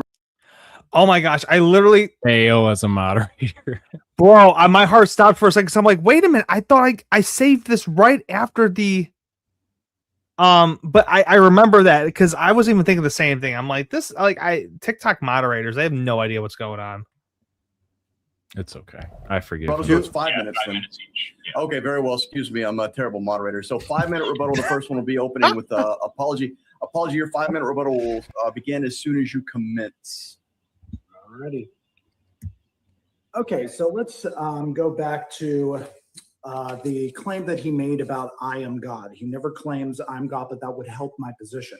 Well, again, remember, the reason why Jesus did not claim I am God is because he would get people to confused into thinking that he is the Father. Because according to ancient Jews, but it doesn't even say Father. He doesn't even say Father. It just says God. If you're going to say that he is God.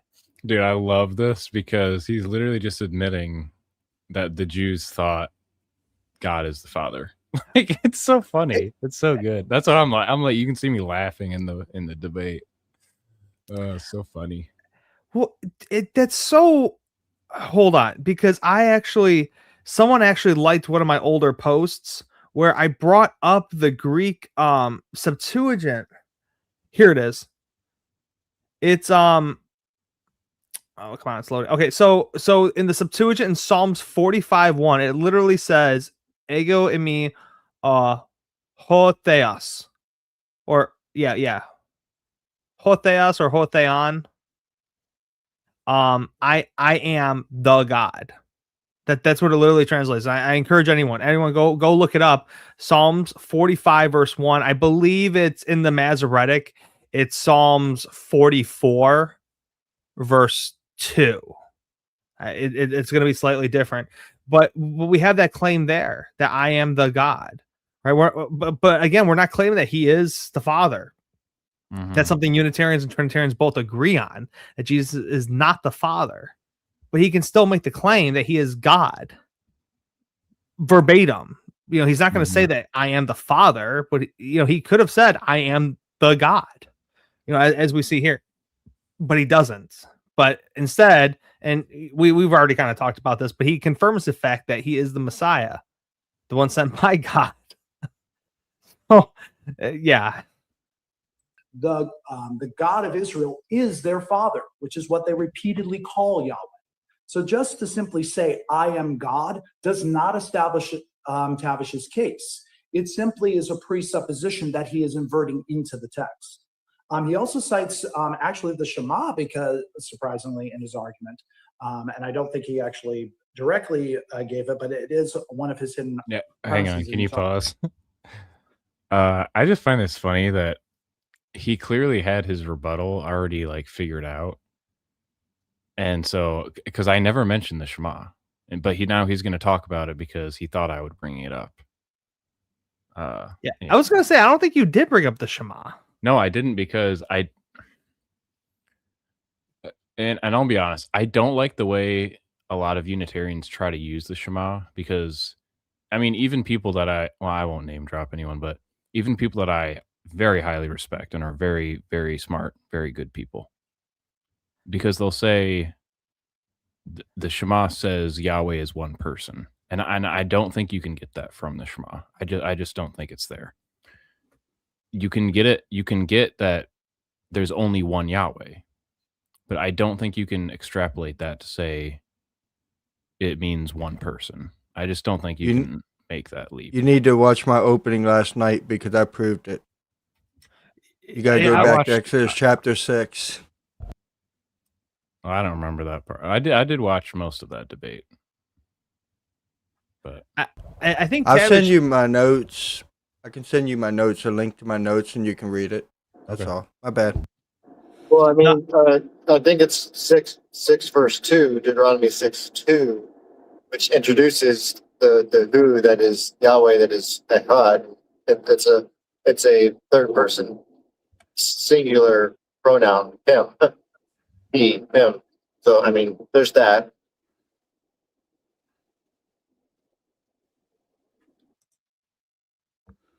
Also, too, because I know they're gonna Tavish, I get what you're saying, because they're gonna twist it and say, well, no, we understand that God is one, but that's referring to the being. That's not referring to the persons. They play that word game.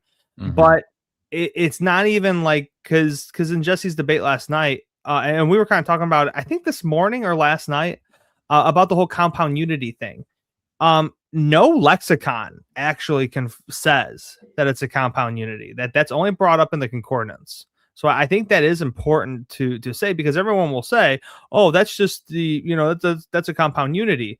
No, that's just from the reading from the concordance, because there are other people who will make fun of you for using the concordance, say that that's white belt theology, when okay, whatever then, but it also doesn't fit the whole compound unity. But also in the Greek, when the word one is being used there, it's numerically one, like numerically number one, so I understand what you're saying. Like they're still going to say it doesn't, it's talking about the essence, or the being, the one being, not the person, everything like that. So well, don't worry, because we're going to get into this when he brings up Genesis 11:6. yeah. Well, I got it pulled up, so I'm ready for it. Ready for it. Argument. The Lord our God, the Lord is one. But the problem is that doesn't establish his case either. Because if we look directly at the Shema explicitly states the word echad. The word echad stands for a collective, single group of people, better known as a compound unity. So sometimes if we use this same passage, for example, such as in, I believe it is, I think it was in Numbers, where it talks specifically, if we go to Genesis 11:6, where it calls a population of Babel one people, echad, while in Numbers 13:23 calls many grapes one cluster. This does not prove the Trinity, but it's so we all get the whole. I mean, I think the whole grapes, the many grapes being one cluster, and how that's basically partialism. You're welcome. Congratulations. You're a partialist. Apology. But Genesis 11:6, literally the Hebrew is this: and said Yahweh, behold, the people, masculine singular, echad, masculine singular. He's not talking about a bunch of people, a bunch of peoples being one people. No, this is, and said Yahweh, behold, the people one. And people there is just masculine singular. So of course, a people would be one, because it's singular. And the Wesapah and language, achat, one. So God is saying, behold, one people, and behold, one language. I mean, you're not talking. This isn't a compound unity, because it's a masculine singular achad modifying masculine singular people. You're not talking about a compound unity here. This is just one people. It's singular. In grammar, not just in meaning. Demonstrates that echad does not automatically exclude personal plurality. He needs to prove, Tavish needs to prove right here that the Shema echad is referring to one God, that the one God must be one person rather than assume it. That's his assumption that he's presenting tonight. He also presents prostrating worship, responding to my, basically the worship from my hands acronym, which is, he cites, for example, 2 Chronicles, but the context here doesn't necessarily prove that those who prostrate before the king and before the God are also worshiping it. There's no type of grammatical feature that he's using to actually show that that's the case. Also, he strawmans my argument about I am. When Jesus quotes John chapter 9, where he says, I am that person. In fact, Jesus doesn't say those words. He says, show me the Son of Man and I will believe. He says, it is the one speaking to you right now. It's not this. He doesn't say I am. He says it's the one speaking to you. And then he falls down and worships him. So Jesus is actually affirming directly to that imagery of being the Son of Man. But this creates an inconsistency for Tavish. If he's going to claim that the Son of Man is the saints of the Most High, then he is completely ignoring the symmetry breakers between the Son of Man and the saints of the Most High. When the Son of Man is given worship, halach, and also given glory, these two things are completely absent from the saints of the Most High. This, again, presupposing the conclusion that he wants. If he's going to establish that it's a collective, then he has to refute what the Aramaic directly says, which is lech. All the service goes to him, not to them. These are the symmetry breakers here. Hold up. We can't confuse English with Aramaic. We can't confuse English with Greek. We can't confuse English with Hebrew. We can't. Our grammar functions differently. That word which Jared was just talking about in Genesis 11, is a singular noun for a collection of people. All pronouns in Greek and Hebrew and Aramaic must agree with their noun in gender and number. So of course it's lahe, a singular masculine noun, because it's referring back to the singular group of people. What are you talking about? All right, I'm done. What you talking about, Willis? Yeah. And to be clear, if you just read Daniel 7, just read it all the way through, it's very clear that Daniel has a vision and he sees these 4 beasts and he sees the one like a son of man. The 4 beasts are interpreted explicitly as being 4 kingdoms, which are like evil, bad kingdoms. And then I'll throw him a bone. It never says the Son of Man is the saints of the Most High. It doesn't say that. Granted. But everything that's said about the Son of Man is also true about the saints of the Most High. And take the vision of, or the dream of Pharaoh in Genesis. What he sees is 7 healthy cows coming out of the Nile. And then the 7 sick cows come out and they eat the fat cows. Now, that's not reality, okay? There's no cows. There's no literal cows that are being predicted. I know, it's crazy. What those symbolize are 7 years of plenty, 7 years of famine.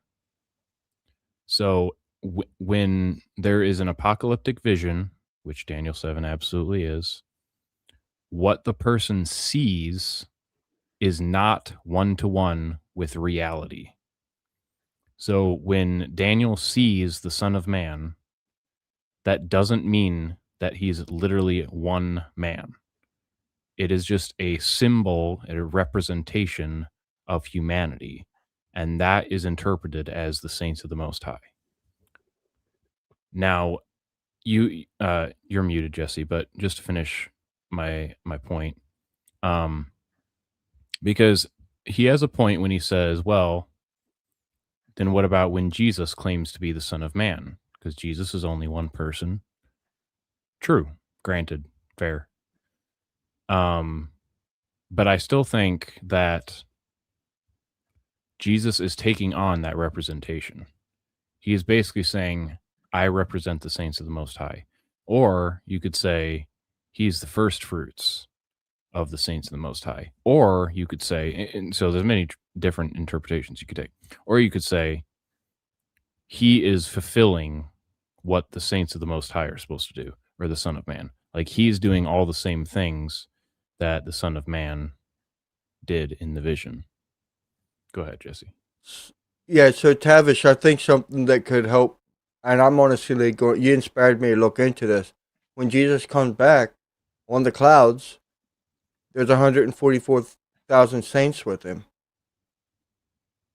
So that could represent one people. Mhm. You, yeah. The Jehovah Witnesses. That's an.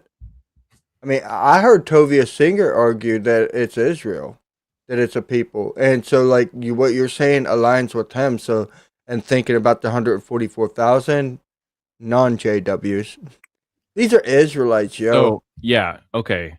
I just want to get this in here Wow. because my view of that passage specifically in Revelation is what actually happens is he hears the 144,000, the 12 tribe, or 12,000 from the 12 tribes. That's what he hears. But then when he turns and he looks, what he actually sees is a multitude from every nation, tongue, tribe, etc. So I think again, what he's hearing in the vision is not the reality. It's when he actually turns and looks that's the reality. So and it happens again with he hears the lion of the tribe of Judah. So he hears this roaring lion, this warrior from the tribe of Judah. But then when he turns and he looks, he sees a lamb slain. So I think what it's doing is it's subverting the expectations. So what we expect, what we hear, what we expect is these warriors, these violent warriors that are going to conquer through force and violence.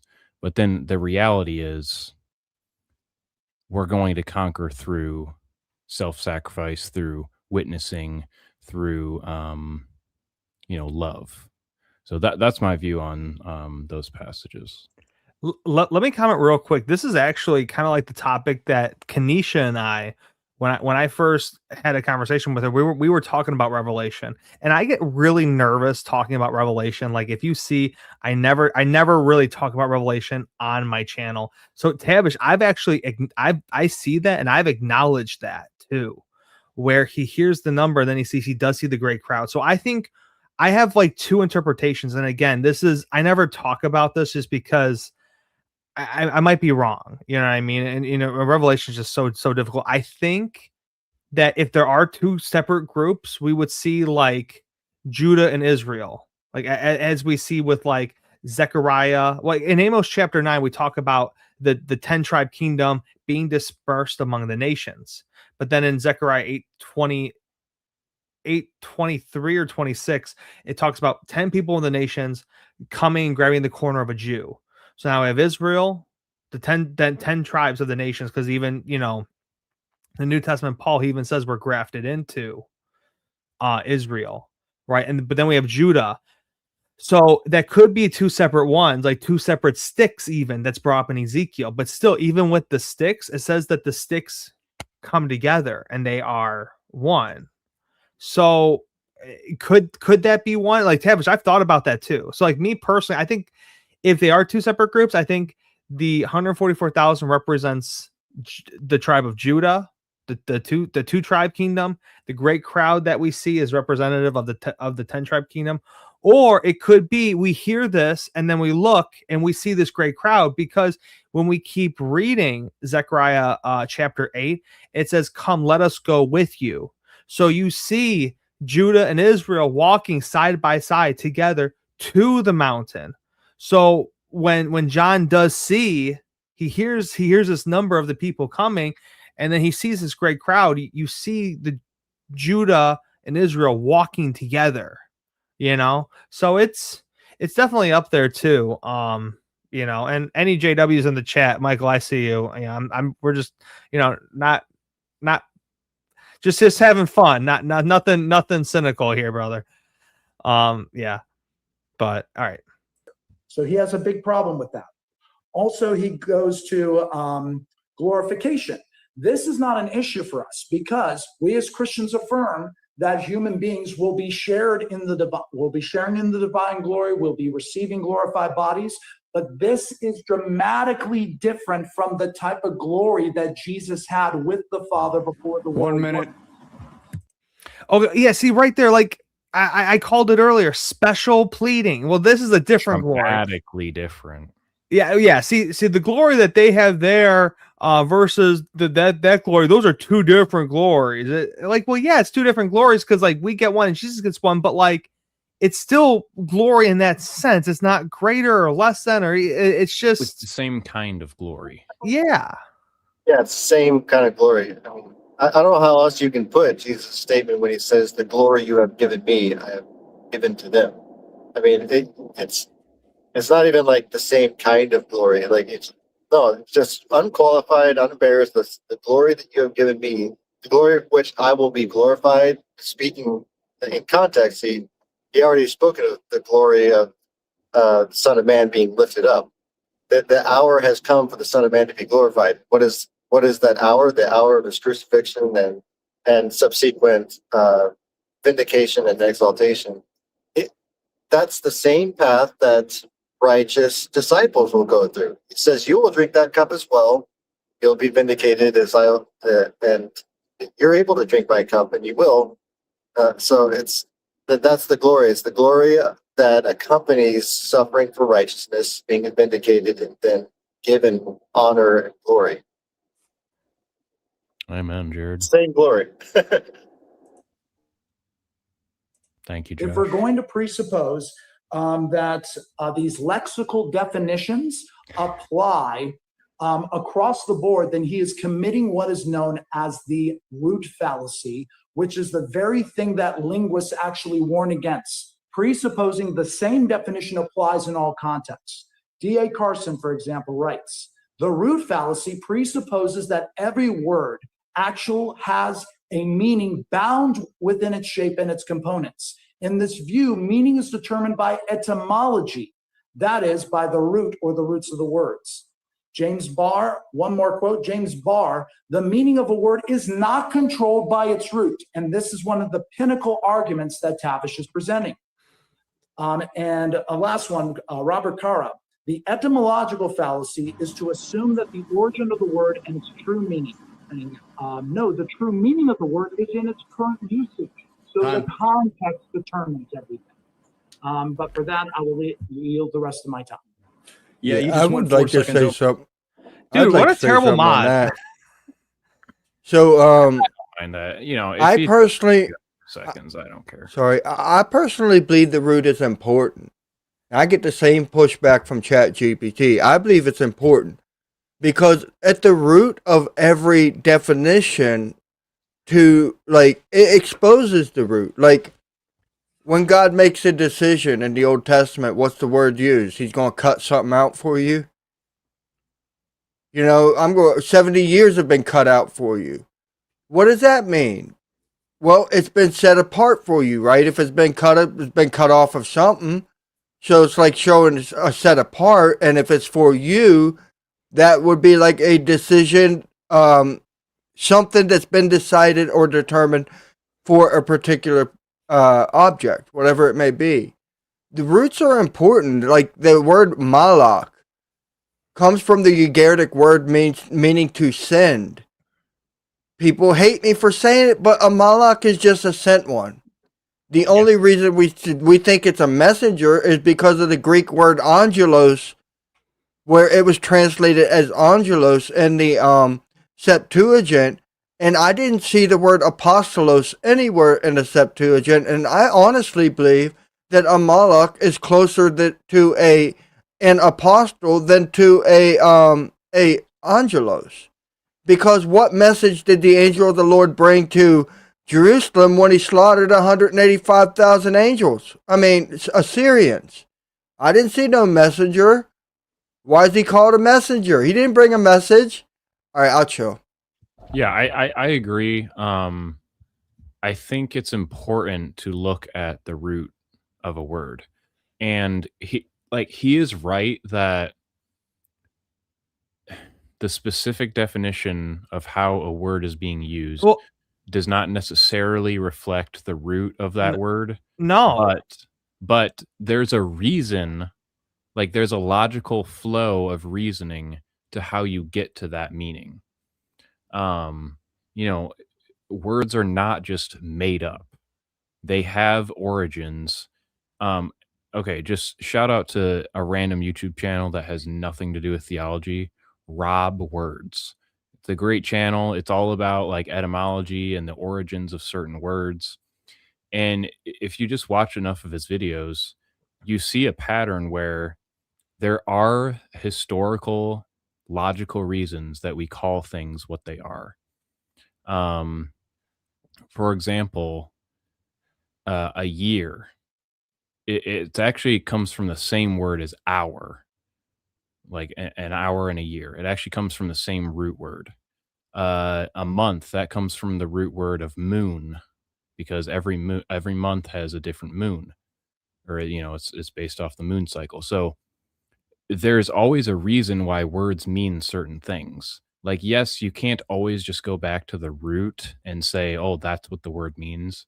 But there's always a like logical progression of a change of meaning over time. Well, okay, Tavish, I kind of disagree because it's not just we're looking at the root, like we're looking at the word, like the exact specific word that's being used. The concordances look at the root words. Okay, the lexicon looks at the exact word that's being used, and it shows where else in the scripture that the word is exactly used. Now, I understand where he is coming from because there are words in the lexicon that will give you like 4 definitions. That does happen, and you can't just depend on and pick what definition it is. It's important to have a linguist and look at the context, everything like that. But honestly, I feel like a lot of the words in the lexicons give you like one definition. Yeah, I mean, look at a word like hypostasis or hypostasis. That has a lot of different usages or meanings, right? because it's kind of a vague term. Like because if you translate it literally, it would be a standing under.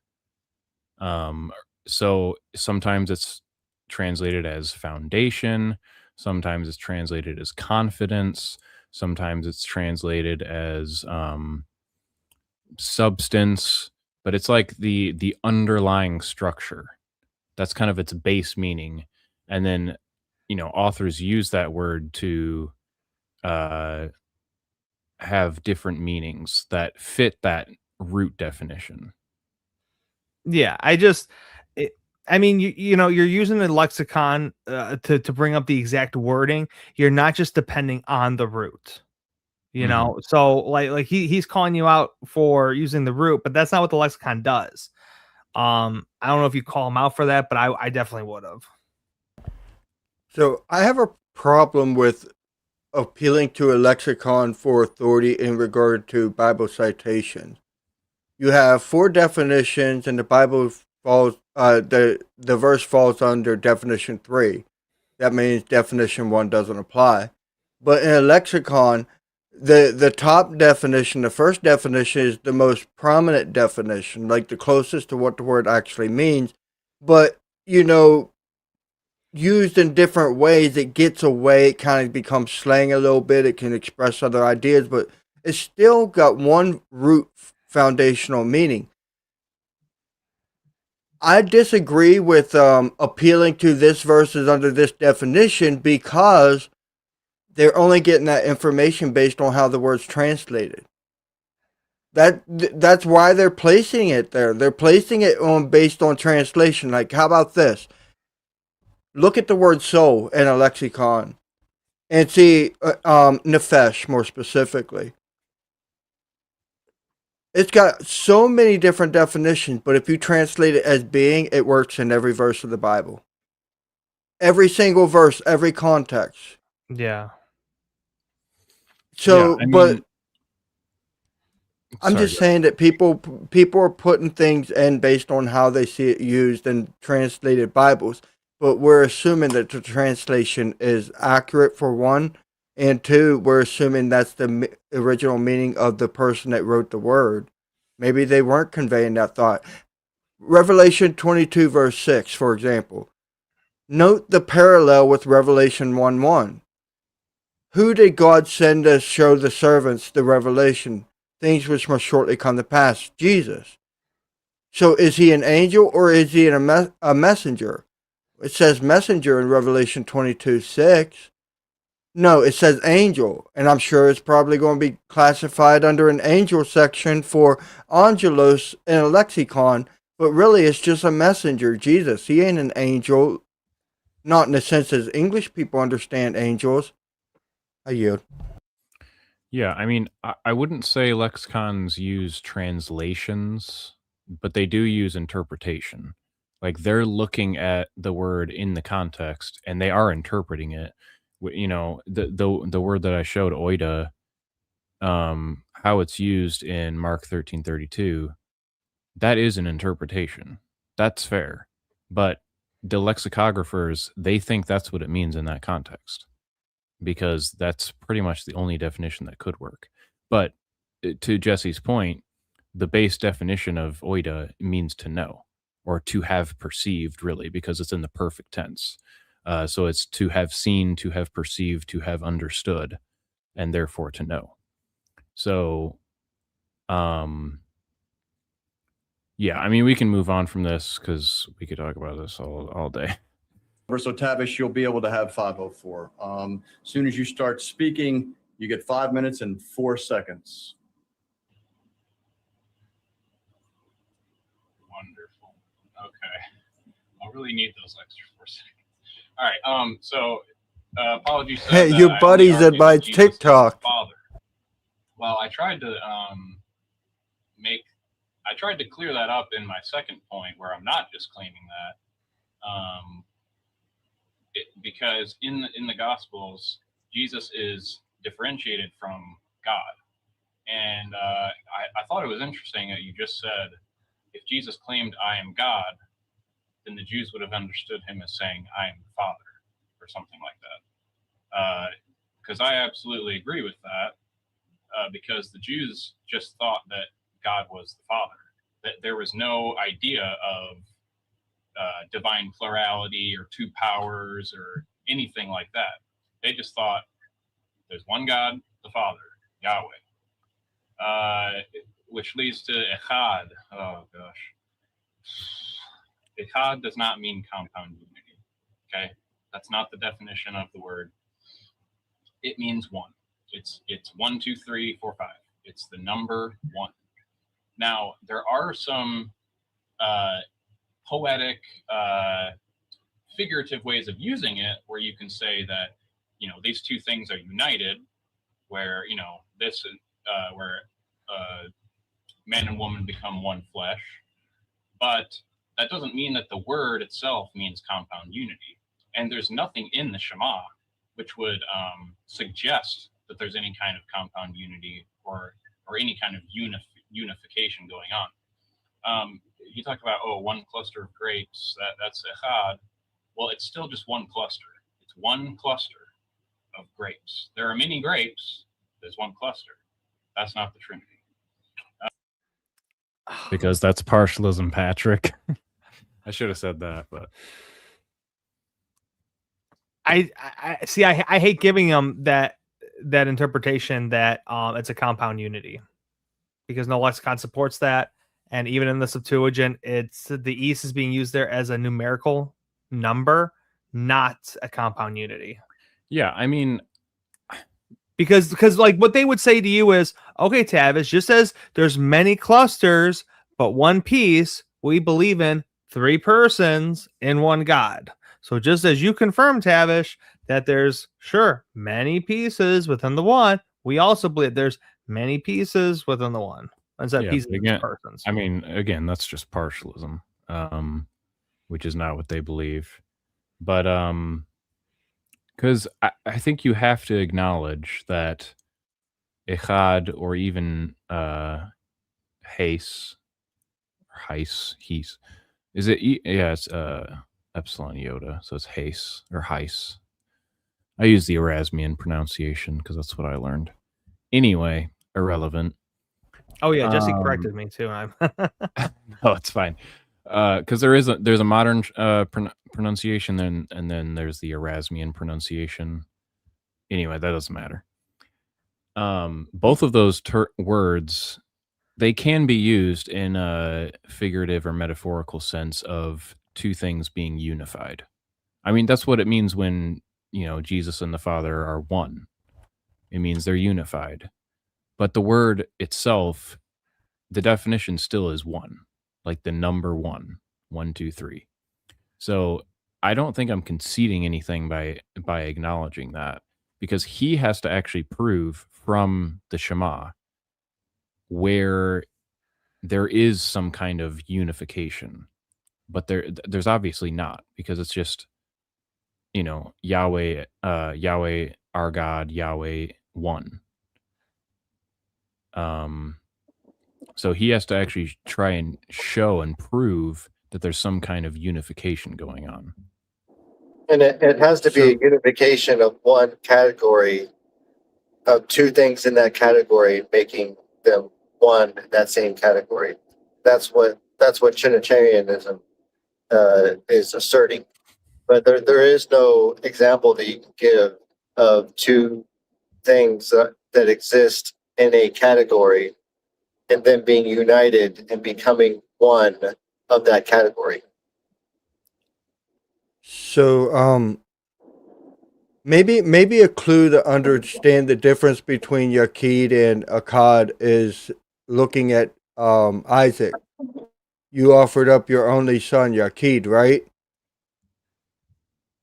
Actually, I think now that I'm thinking back, that's in Septuagint. It should be beloved in the Septuagint, if I'm not mistaken. But maybe Hebrews will help us understand it, because he uses monogenes. He could use monos if he wanted, but he chose monogenes, only of a kind, unique. So maybe that's the nuance between Akkad and Yaqid. It's not that only is Yaqid, but rather Yaqid expresses uniqueness. And Moses is putting a literal number on God's name. And that came up in my debate last night. Why do you use number 1? Because he wants you to know there's only one name. And all through one flesh. If you want to you want to like bend that scripture, you better read it in its entirety, because they shall become one flesh. So you're telling me that the three persons had to become one God? That language right there, Jesus says, "Let not what God joined, man tear asunder." That's a bad paraphrase, but it's close. So that's definitely showing a separation and a coming together. But it's numbering the flesh. The passage you brought up, Jerry, it's numbering the people. There is one people. There could be two peoples. Can be plural to represent groups of peoples, multiple groups of peoples. So I don't know. I think like this. I'm just sharing my thoughts. Go ahead. Because that would be partialism. Anyway, one nation is still one nation. Still means one. Echad means one. I'm glad that you agreed that about the appositional phrase in John 17:3. I think I'll save that for my cross-exam. Okay, in Mark 13:32, you said it's functional submission, as if Jesus is submitting his knowledge in some way in his humanity. But this is just two natures nonsense. Jesus either knows or he doesn't know. There's no in between. There's no, he's concealing his knowledge, or he's covering up his knowledge, and he doesn't really know, but he kind of knows. And it just gets into crazy stuff. But Tavish, what if Jesus here is actually Two-Face from the Batman series? One is Harvey Dent and the other is Two-Face. I got a better one. You guys ever hear infantile amnesia? No. You lose memory of everything before age 5 except for traumatic experiences. So like everything God knew before he turned 5 years old, when he turned 5 years old, he forgot even the day. We'll go over that more in the cross exam as well.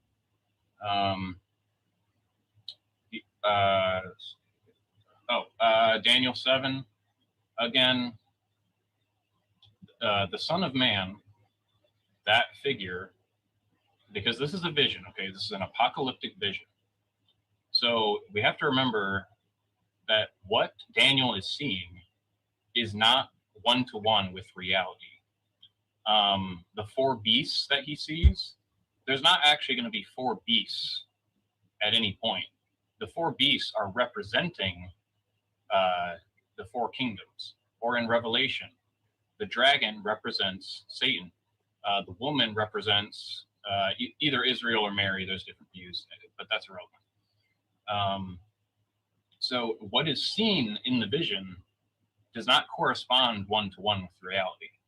So it doesn't matter that palak, or whatever word, is to a singular object when talking about the Son of Man, because the Son of Man is a representation of the saints. So it doesn't matter that that's a singular referent, because it's only later in the vision, or after the vision is done, when the angel's explaining what the vision means, that he says, all the same things about the saints as the Son of Man, because the Son of Man is a representation of the saints. He said, well, Jesus, he participated in creation. That's a divine prerogative. Well, Jesus never claims that. That's only applied to him, allegedly by John and Paul. Of course, I would disagree with that actually being him being involved in creation. But either way, Jesus never claims to participate in creation. He says creation was done by the Father.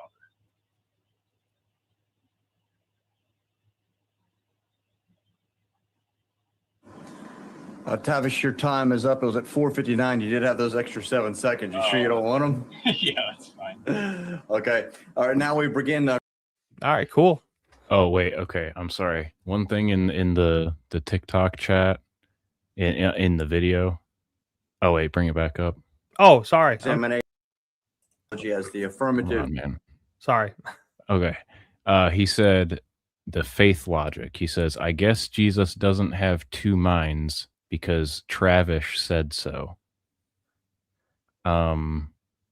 Trinitarians don't believe that Jesus has two minds. What is this guy talking about? Dude, I mean, I've met Trinitarians that do, though. No, Jesus does have two minds. Minds are proper to natures. He has two natures. Well, they don't say That's that. They believe that. They believe that. No, they don't think Jesus has two minds. Dude, every Trinitarian A will tell you human something mind different. and a divine mind. It's proper to the nature in their theology. No, that's ridiculous. That's absurd. Well, so is the Trinity, dude. That's how they try to get away from Jesus didn't do the Father's will. He was doing his human will. Commence your engagement with Tavish. How do I don't understand why people always try to stick an R in my name. Because that guy commented again and said, Travis and two natures, GG's. Like, bro, can you not read? Like, my name is right on the screen. And I don't even care because, like, people get my name wrong all the time. I'm, like, so used to it. It doesn't bother me, but I just think it's funny that a Trinitarian doesn't have reading comprehension. It's very telling. Well, that was it for the rebuttals. Next episode, we're doing the cross axe, the fun part, dude. So excited for that. It's going to be kind of a last minute thing because Tavish has like children and responsibilities and a job and stuff like that. So we have to depend on get Tavish. up at like 6 o'clock tomorrow, which is actually later than I usually get up. So perfect. Okay. Well, Jesse, Tavish, Jared, thanks guys for jumping on. And when I know something, Tavish will let you all know something. So I'll see y'all on the next one. Shalom, and thanks again for jumping on, guys.